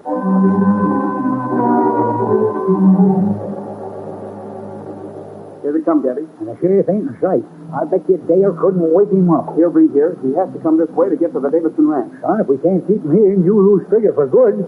We're stopping, Gabby. We've got to keep him here. Here, Roy, take my 6 gun. I'll call directions and you can aim. All right, put up your hands. We've got the cup. Look out, son, they're going to shoot. Fix that. Trigger can help. Trigger, come on out here. Come out of that truck. Hit your way out of there. They won't have time for shooting now. They'll scatter all around. Stampede, son. Trigger's pushing out of that truck and the other horses stampede to get out of his way. Come on, Trigger, here, boy. You sure plan things right. Dale horses are getting away, but we can round them up after we take care of the coyotes that stole. Here comes Dale, the sheriff with us. Couple of deputies, too. Now Look at them come. Now we'll get them. We've been needing you, Dale. We've been needing you. You and the sheriff, too. Everything's all right now. Glad you're here, Dale. Howdy, Trigger boy. Glad you're here, too. And this is the sheriff. Every last man out there. Reach for the skies and take the consequences. We got him, Gabby. We rounded up all the thieves.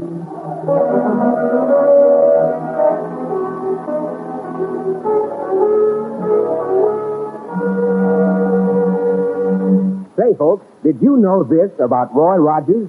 He gets more fan mail than any other star in Hollywood. That sure proves he's a great star. A rootin' tootin' He-Man with plenty of know-how and savvy to handle problems and get ahead. Now, here's a tip to you fellas and girls coming up the ladder of life. Here it is in Roy Rogers' own words. Roy says, "My folks brought me up on Quaker Oats." Yes, sir, that's straight from Roy Rogers to you. So you fellas and girls, let good, nourishing breakfasts of Quaker Oats help you become the stars of the future. Because doctors say the more often youngsters eat a good oatmeal breakfast, the better they grow. So you put a bee in Mom's bonnet to cook up a quick, nourishing breakfast of delicious Quaker Oats tomorrow morning. Remember to buy Quaker Oats, a giant in nutrition, value, and flavor. Delicious, nutritious, makes you feel ambitious. The giant of the cereal is Quaker Oats.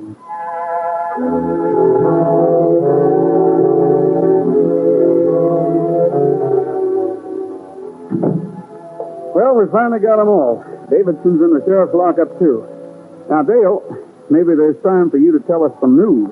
What did you find out? He's not Davidson at all, Roy. He's an imposter. I figured that when I asked if he was going to visit his Uncle Bill. There isn't any Bill in the Davidson family. What's the matter with you, Gabby? What's the matter with me? My feet hurt. Your feet? Of course. The young whippersnapper made me run with my feet. Now, Pappy. Don't know no better. Them feet was made to carry a man, same as a horse. What about Davidson, Dale? Or rather, the man who pretended to be Davidson. Well, the sheriff has been getting wires and letters for the last few days from somebody trying to find Charlie Davidson.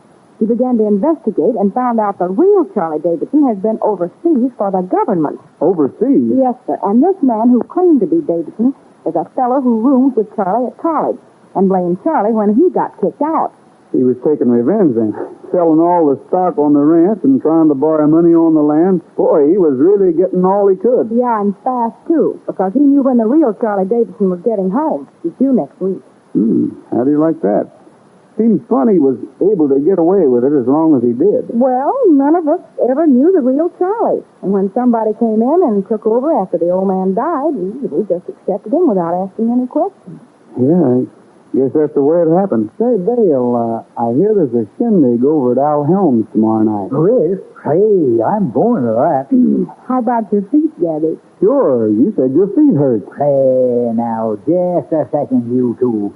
All this trying to push something over, ain't you? Well, by Christ... There's a plump little lady with yellow, golden hair, Dale. I wonder if we can get Jerry Stewart to dance with us.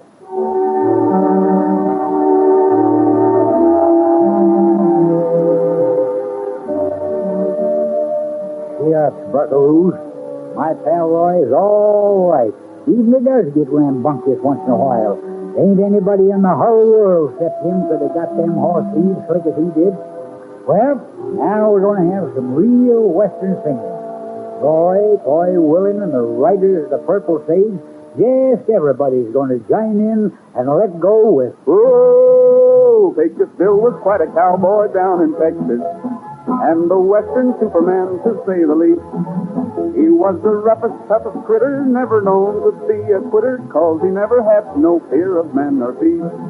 So yippee-yi-yi, yippee-yi-o, for the toughest critter west of the Alamo. Once there was a drought that spread all over Texas, so to sunny California he did go. And though the gag is kind of corny, he brought rain from California. That's the way we got the Gulf of Mexico. So yippee-yi-yi, yippee-yi-o, for the toughest critter west of the Alamo.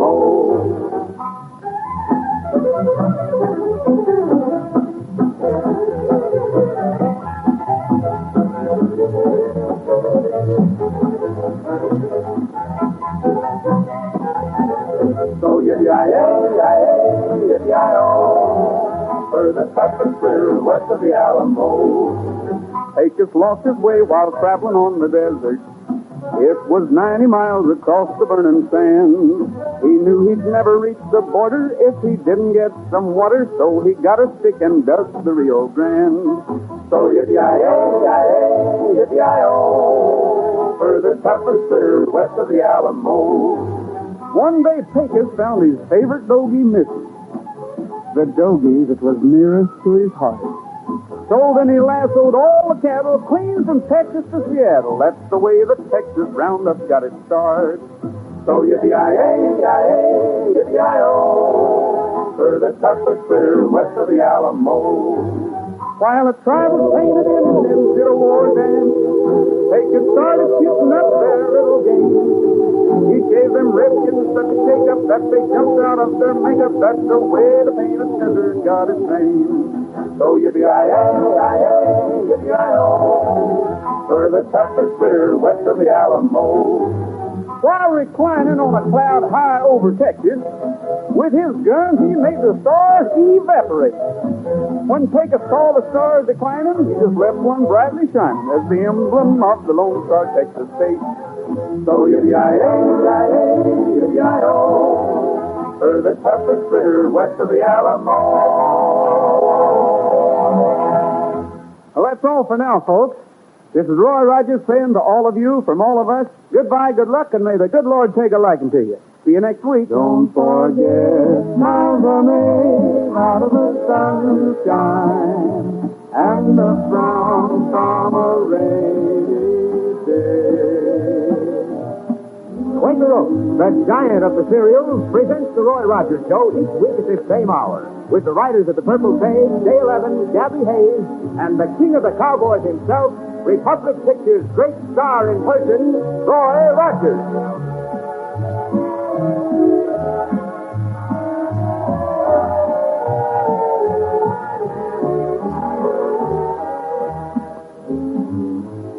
Mother, cooking gets you down on this day of rest, then listen to Aunt Jemima. Ladies, serve your family an easy, fixed, and happy eating Aunt Jemima pancake supper tonight. Just add milk or water to my Aunt Jemima pancake ready mix and pop them on the griddle. Everybody loves an Aunt Jemima pancake supper.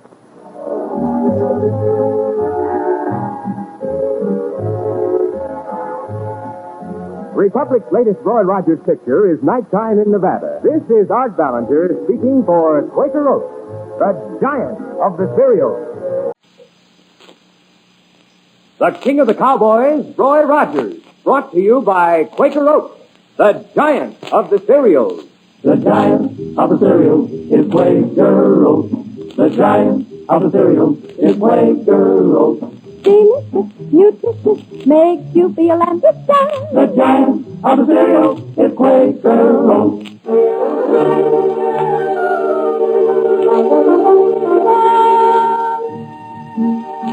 Out of the West and into your home, riding the range of mystery and adventure, blazing the trail of Western story and song. Foy Willing and the riders of the Purple Sage, that teller of tall tales, Gabby Hayes, the Queen of the West, Dale Evans, and in person, the king of the cowboys himself, Roy Rogers. Well,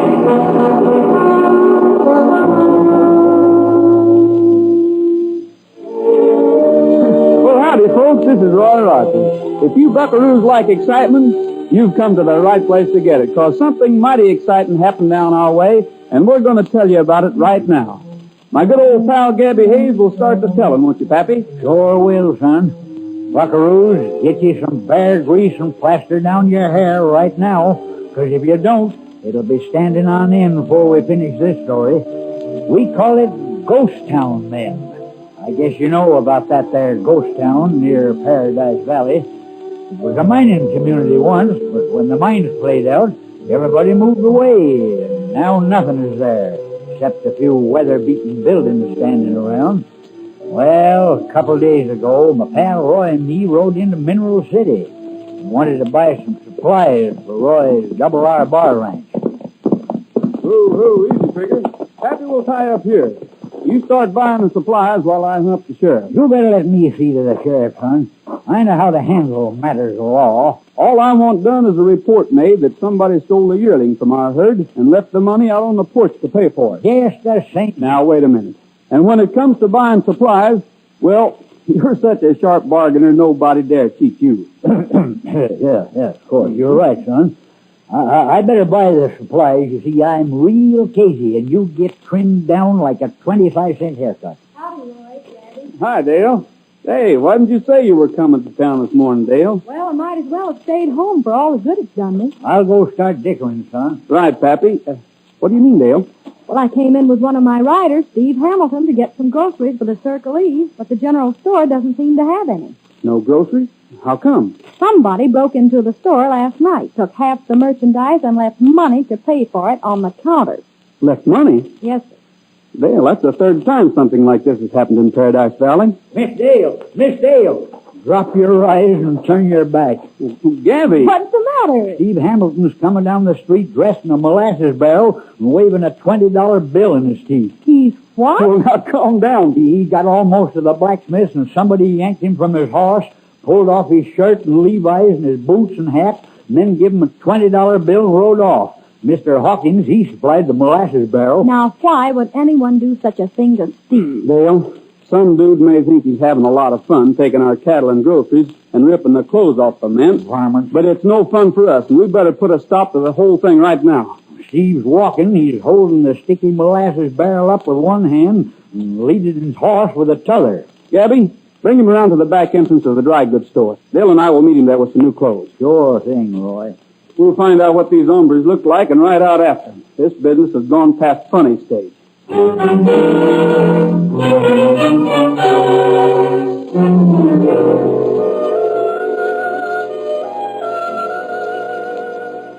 odd part is, I didn't see the men, Roy. You must have, Steve. But if they jumped... I was headed to the blacksmith shop, walking my horse because he'd thrown a shoe, when an old man stopped me to ask if I knew where I could buy a good second-hand watch. A real old feller? Yeah. And while I was trying to answer him, somebody slipped up from behind, pulled me off my horse, slapped a blindfold on me, and took my clothes. You didn't see him at all? There was two of them. And I think I'd recognize their voices, but I don't know anything more. Two besides the old man? Yeah. What was the old feller like, Steve? Oh, I guess it could be called a desert rat, Gabby. Uh-huh. Steve, you go ahead and get your horse shod. We'll circle around a little and see if we can't pick up that trail of those hombres. All right, Roy. If you need help, call me. Come on, Gabby. Dale, we'll stop over at the sheriff's office first thing and report this to him. Just a second, son. What's the trouble? Well, you aiming to track down the old feller, too? The old fella could be working in cahoots with the others, Roy. Yeah, I suppose. Hey, what made you ask about him, Gabby? Well, Dale, I got to tell you and Roy something confidential. You can trust me, Gabby. Well, you know how every family has got one member who don't turn out just right. Sort of a wild hair. Sure. One of my family. Cousin, Clackety Hayes. Now, wait a minute, Gabby. What are you talking about? I'm making a confession, you young whippersnapper. Clackety's been living out there in that ghost town near Broken Arrow for 7-8 years. He's a desert rat. Son, I hope you ain't going to throw me off the place because I'm kinfolk to Clackety. You and me's all... When I throw you off of the place, Pappy, I'll throw myself off, too. Roy, instead of reporting this to the sheriff, why don't we ride out to the ghost town first and have a talk with Clackety? I'm for that, Dale. Sure appreciate it. Myself, I think it's a couple of dudes acting cute, so they can brag about putting something over on us folks out here in the West. I hope so. I'd like to kind of rough them up a little, show them that it isn't.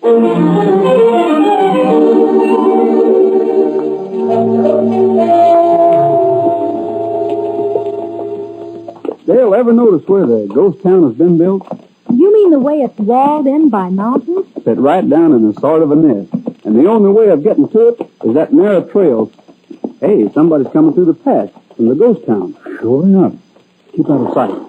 Is that Clackety? No. He's coming from the ghost town. Dale, I wonder if you do guard duty while Gabby and I are in there. Why, sure, Roy, if you think... We don't know quite what we're going to run into. If you signal, I'll ride for town, Roy. That's it.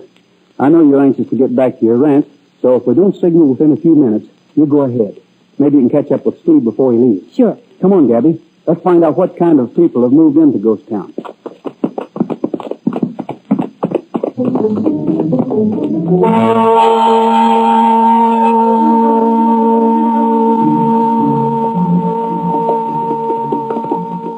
Well, now to see what's here besides empty buildings. Awful still, ain't it? Yeah, no sign of life at all. Where does Clackety live? Jack, just ahead. You wait here for us, figure. What first, huh? Hey, the door of the old meeting house here. Looks as if it's been disturbed lately. See how the dirt's been pushed away from the sill? Yep, sure has. Let's take a look, just to make sure. Hold it. Oh, it's all right. Come on. Nobody's here. Scary, ain't it? An empty building.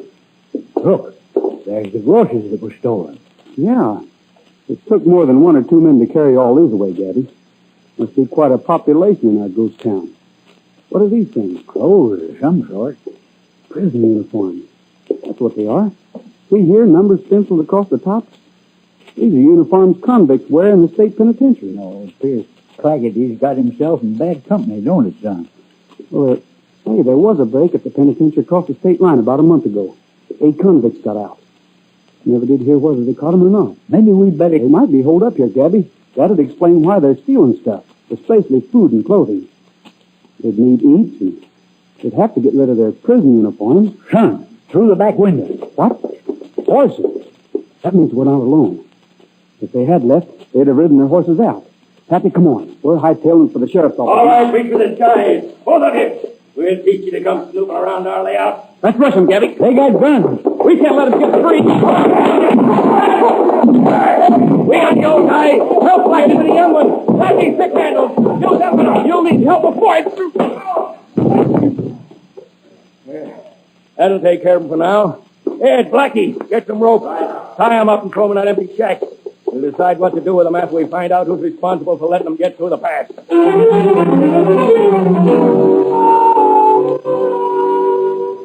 When we pitched into them hombres, Roy and me had no idea how many of them there was. They come at us from every crack. I gotta confess, if it was me, I'd have jumped on my horse and rid out of there. But not my partner, Roy. They was bad men, and he wasn't going to let them get away if he could help it.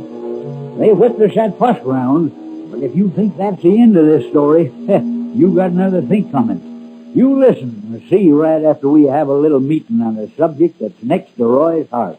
The giant of the cereal is Quaker Oats. The giant of the cereal is Quaker Oats. Delicious, nutritious, makes you feel ambitious. The giant of the cereal is Quaker Oats. Say, what's your biggest ambition? Everybody's got a yen to be a big shot in some line or other. Then get started on good breakfast of Quaker Oats, because Quaker Oats helps grow the stars of the future. Yes, doctors say the more often youngsters eat a good oatmeal breakfast, the better they grow. That's because a recent survey shows only 1 school child in 5 gets the kind of a breakfast he should have. There's more growth, more endurance for you ambitious youngsters in nourishing oatmeal than any other whole grain cereal. Order delicious Quaker Oats from your grocer tomorrow.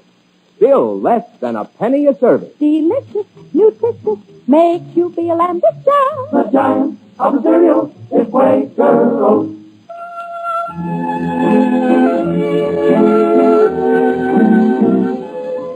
When things started disappearing from Paradise Valley, Roy and me got on the trail of the varmints who was taking them. We figured my cousin Clackety Hayes might have something to do with it. So we headed for the ghost town where Clackety lives. But there, instead of Clackety, we found a whole herd of escaped convicts. They jumped Roy and me and whipped us to a frazzle. Fact is, I don't remember nothing more till I heard Roy calling my name and... Gabby, are you all right? I don't know, son. Not too loud. They got a guard outside. And don't try to move. We're tied hand and foot. Laying here on the floor. Son, what in Gabby, I want you to listen. Just listen. We guessed right. Those hombres are the escaped convicts. And we got to work fast if we intend to beat them. I didn't hear everything, but I heard enough to know that they intend to hide here until the hunt for them dies down. Sure bad. They've been stealing stuff because they're afraid to come out in the open. And I guess they figured as long as they left money for what they took, we wouldn't trail them. I ain't worrying so much about getting them as I am about us staying alive. Yeah. Well, I believe we can prevent them from doing anything to us, at least for a while, by pretending the law is on our trail, too. Pretending we're bad men? You and me? Yeah. Suppose Clackety should come home and see us. Clackety's my cousin. He's bound to show he knows me. Quiet, somebody outside. Don't take any chances, boys. If they come in, let me do the talking. Go on ahead, Blackie. I'll need help in getting rid of them, even if they are tied. I reckon we owe you fellas an apology, mister. What's that? We wouldn't have jumped you except we had you figured for sheriff's men out to trap us. We've always used this ghost town as a hideout. And we thought this time the sheriff's men might be waiting for us. You said hideout. What are you hiding from? I doubt if I'll answer that, mister. Come to think of it, we don't know for sure you're not sheriff's men. And I don't aim to be tricked into anything. I kind of like the way he talks, boys. Smart. Maybe they're our kind. Don't be too sure, Spike. If they are like us, there might be a lot of help, especially in getting around this territory. I don't know if we want to be of help to you. Yeah, they probably do know the territory. They probably belong to one of them ranches around here, and if we let them go, they'll head for the sheriff or something. Let who go? You're not letting anybody go. We're staying here. We need this ghost town as much as you do, and we're staying. Do you understand that? Now, what do you think now, boys? I'm kind of inclined to go easy on them. Spike. What? Oh, Ed's back. Come on in, Ed. Yeah, I brought Flackety in from town. Say, who's this? Flackety, son. We're in for it now. All right, now we'll find out whether or not these two belong around here. Flackety, you know everybody in this country. I want you to take a look at those men on the floor. Is that our fellas? Ever see them before, Clackety? Maybe on one of the ranches near here? No, sir, I don't believe it is. Well, that satisfies me. Cut the rope. You're not letting them go, are you, Spike? Of course I'm not letting them go. But they look like they're our kind, so let's make them comfortable. We'll still keep a guard on the door, but we'll postpone what we were going to do to them until we get proof of who they are and why they came here.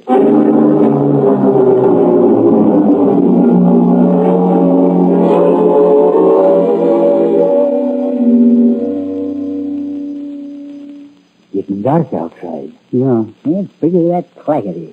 Looking me straight in the eye and saying he never seen me before. This sitting here is getting on my nerves, Pappy. Mine, too. I keep worrying about Dale. She was supposed to head back to her ranch if we didn't signal. But I'm afraid she may check up and find we aren't home. Gabby, if she takes a notion to ride here, none of us will have a chance. Nope. Including her. Oh, bad one. Daddy. Clackety, is that you? Yeah. Just a second. You fellas, what's coming to my town? A bad critters cousin, Daddy. I figured you wouldn't want me to say I knowed you when I was with such people, Gabby. Me already being a black sheep and shiftless and lazy and all. Clackety, we're going to appreciate what you did all our lives. Hey, you were all right, ain't you?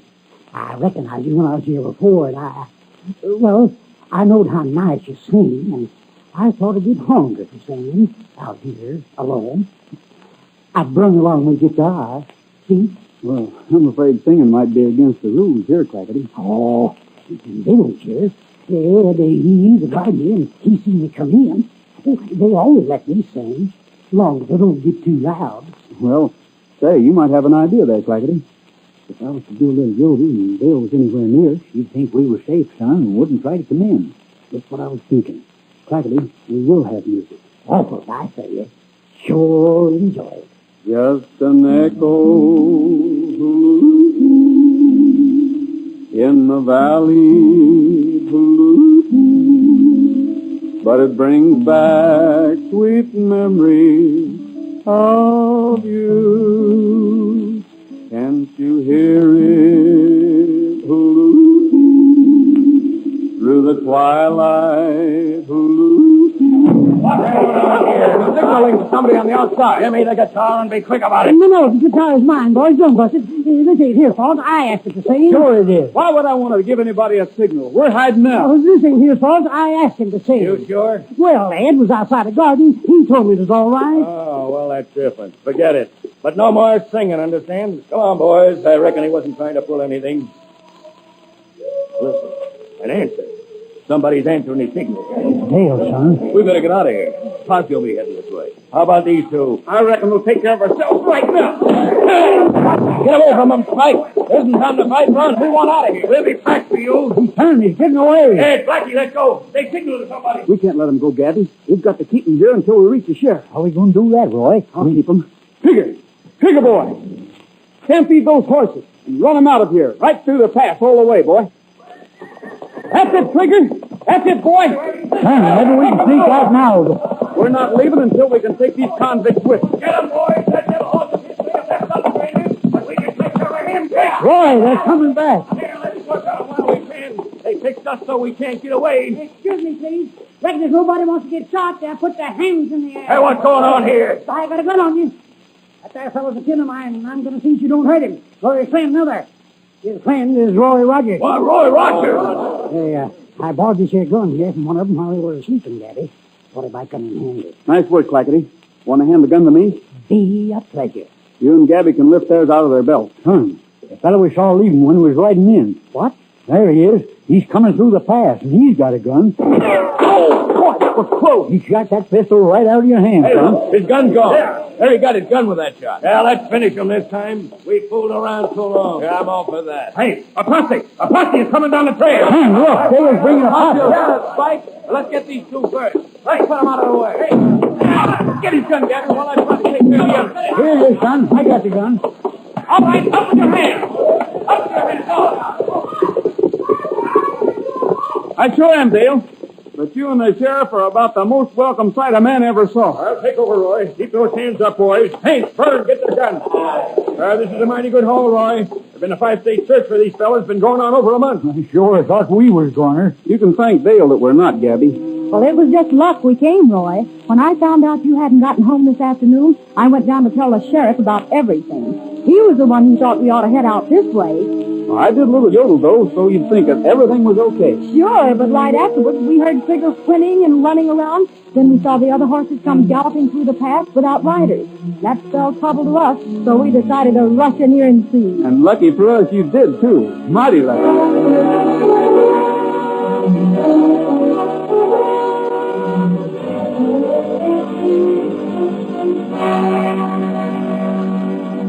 Ladies, this may be your last chance to get this handsome and very useful double boiler.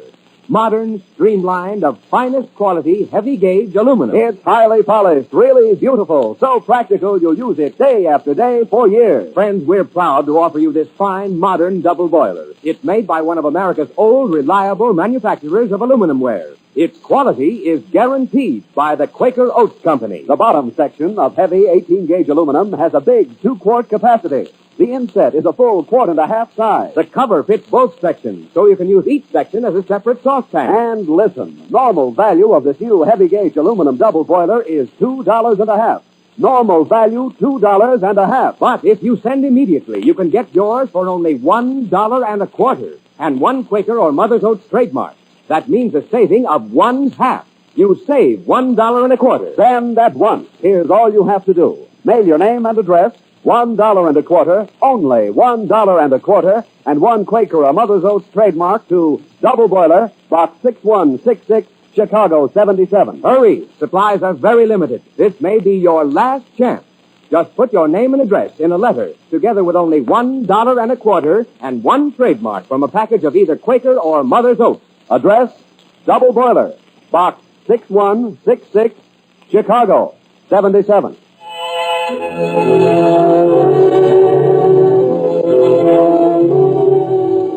Dale, we came over because Gabby remembered in the excitement that we forgot to introduce the... Just a second there, son. I ought to have the privilege of introducing them. After all, Clackety is my team. Shucks. Why, Gabby, I thought you considered Clackety a sort of a... No such thing. I say now what I always said. I'm proud my blood is flowing in Clackety's veins. He sure showed me he was related to me when he had them there convicts at the point of a gun with their hands reaching for the sky. Clackety, we think you sort of deserve some kind of a reward for helping. Oh, shucks, no. I was already kind of sore with them there fellas because they was taking my money to pay for the stuff they stole. So that's where the money came from. Uh-huh. Well, that wasn't so bad, though, but when they stopped your singing, I got darn good mad. Darn tootin' you did. Yes, sir. I just snapped the whoops off the gun, then I'd have shot, too. Sure you would. If you hadn't tucked it away from me, I sure like you. Just the same, Clackety, we're grateful. Say, I wonder if you'd like to stay here and work with my ranch hands on the Circle E. I'd invite you to stay at the Double R Bar, Clackety, but I don't know if I could stand 2 members of the Hayes family around or not. Now, what you mean by that? Oh, if you don't mind, I think I'll just go on back to the ghost town. Clackety. I sort of like the quiet there. shiftless, I guess, but I enjoy sitting there wondering who picks things up first so the sun shines every morning. Who sees to it that animals love their young'uns and take care of them, and who figures it all out so things are like they are. I kind of like to think about that and about belonging to it all. I hope your feelings won't be hurt none if I go on back. Clackety, you could still... Well, if he wants to go back, we shouldn't try to stop him. Any man ought to be let live the kind of a life that he likes best, just so long as he doesn't hurt anybody else by living it that way. Well, Gabby, reckon we better be riding along, eh?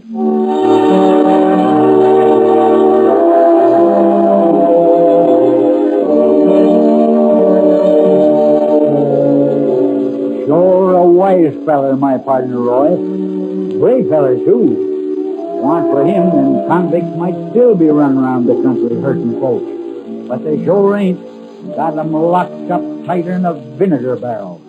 We got my cousin here with us, and we promised to sing him a little song. Likes music, you know.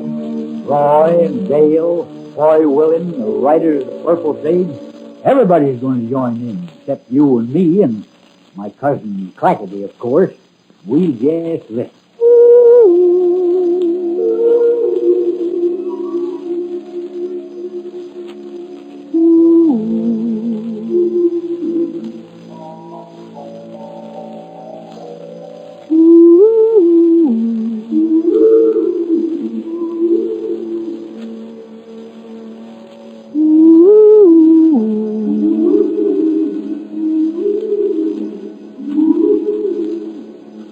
There is something about the way put your heart and your soul to rest. Makes you feel just like you are blessed. Hazy Mountain. There's a ceiling of blue above, and the trees peaceful as a dove. It's no wonder that people love Hazy Mountain.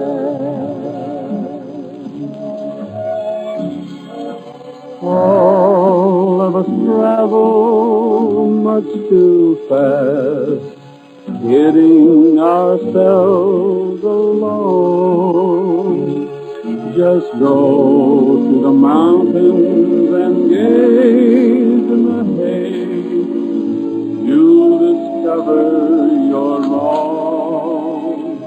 You can tell them your troubles too, and they'll never talk back to you. They just listen and comfort you. Hazy Mountain.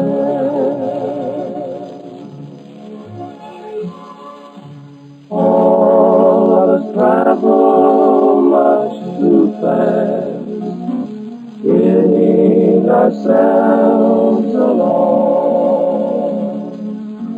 Go to the mountains and gaze in the haze. You'll discover you're wrong.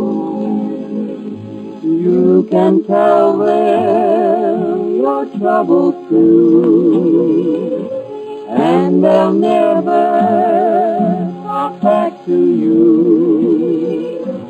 They just listen and comfort you. Hazy Mountain. Oh, the mountain, high the mountain,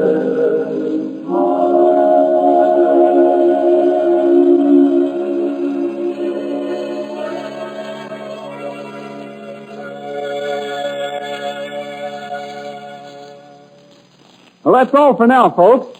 This is Roy Rogers saying to all of you, from all of us, goodbye, good luck, and may the good Lord take a liking to you. See you next week. Don't forget Mother May, out of the sunshine, and the frown from a rainy day.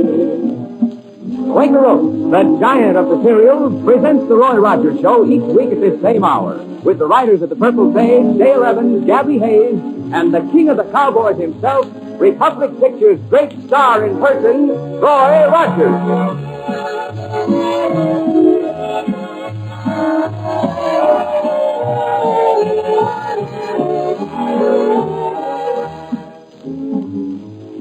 What's extra special good for Sunday supper? Ask Aunt Jemima. Waffles. Golden, light, and tempting Aunt Jemima waffles makes the happiest Sunday supper ever. And quick, too, ladies. Just follow the easy directions on my Aunt Jemima pancake and waffle ready mix. For a Sunday treat, serve Aunt Jemima waffles for supper tonight.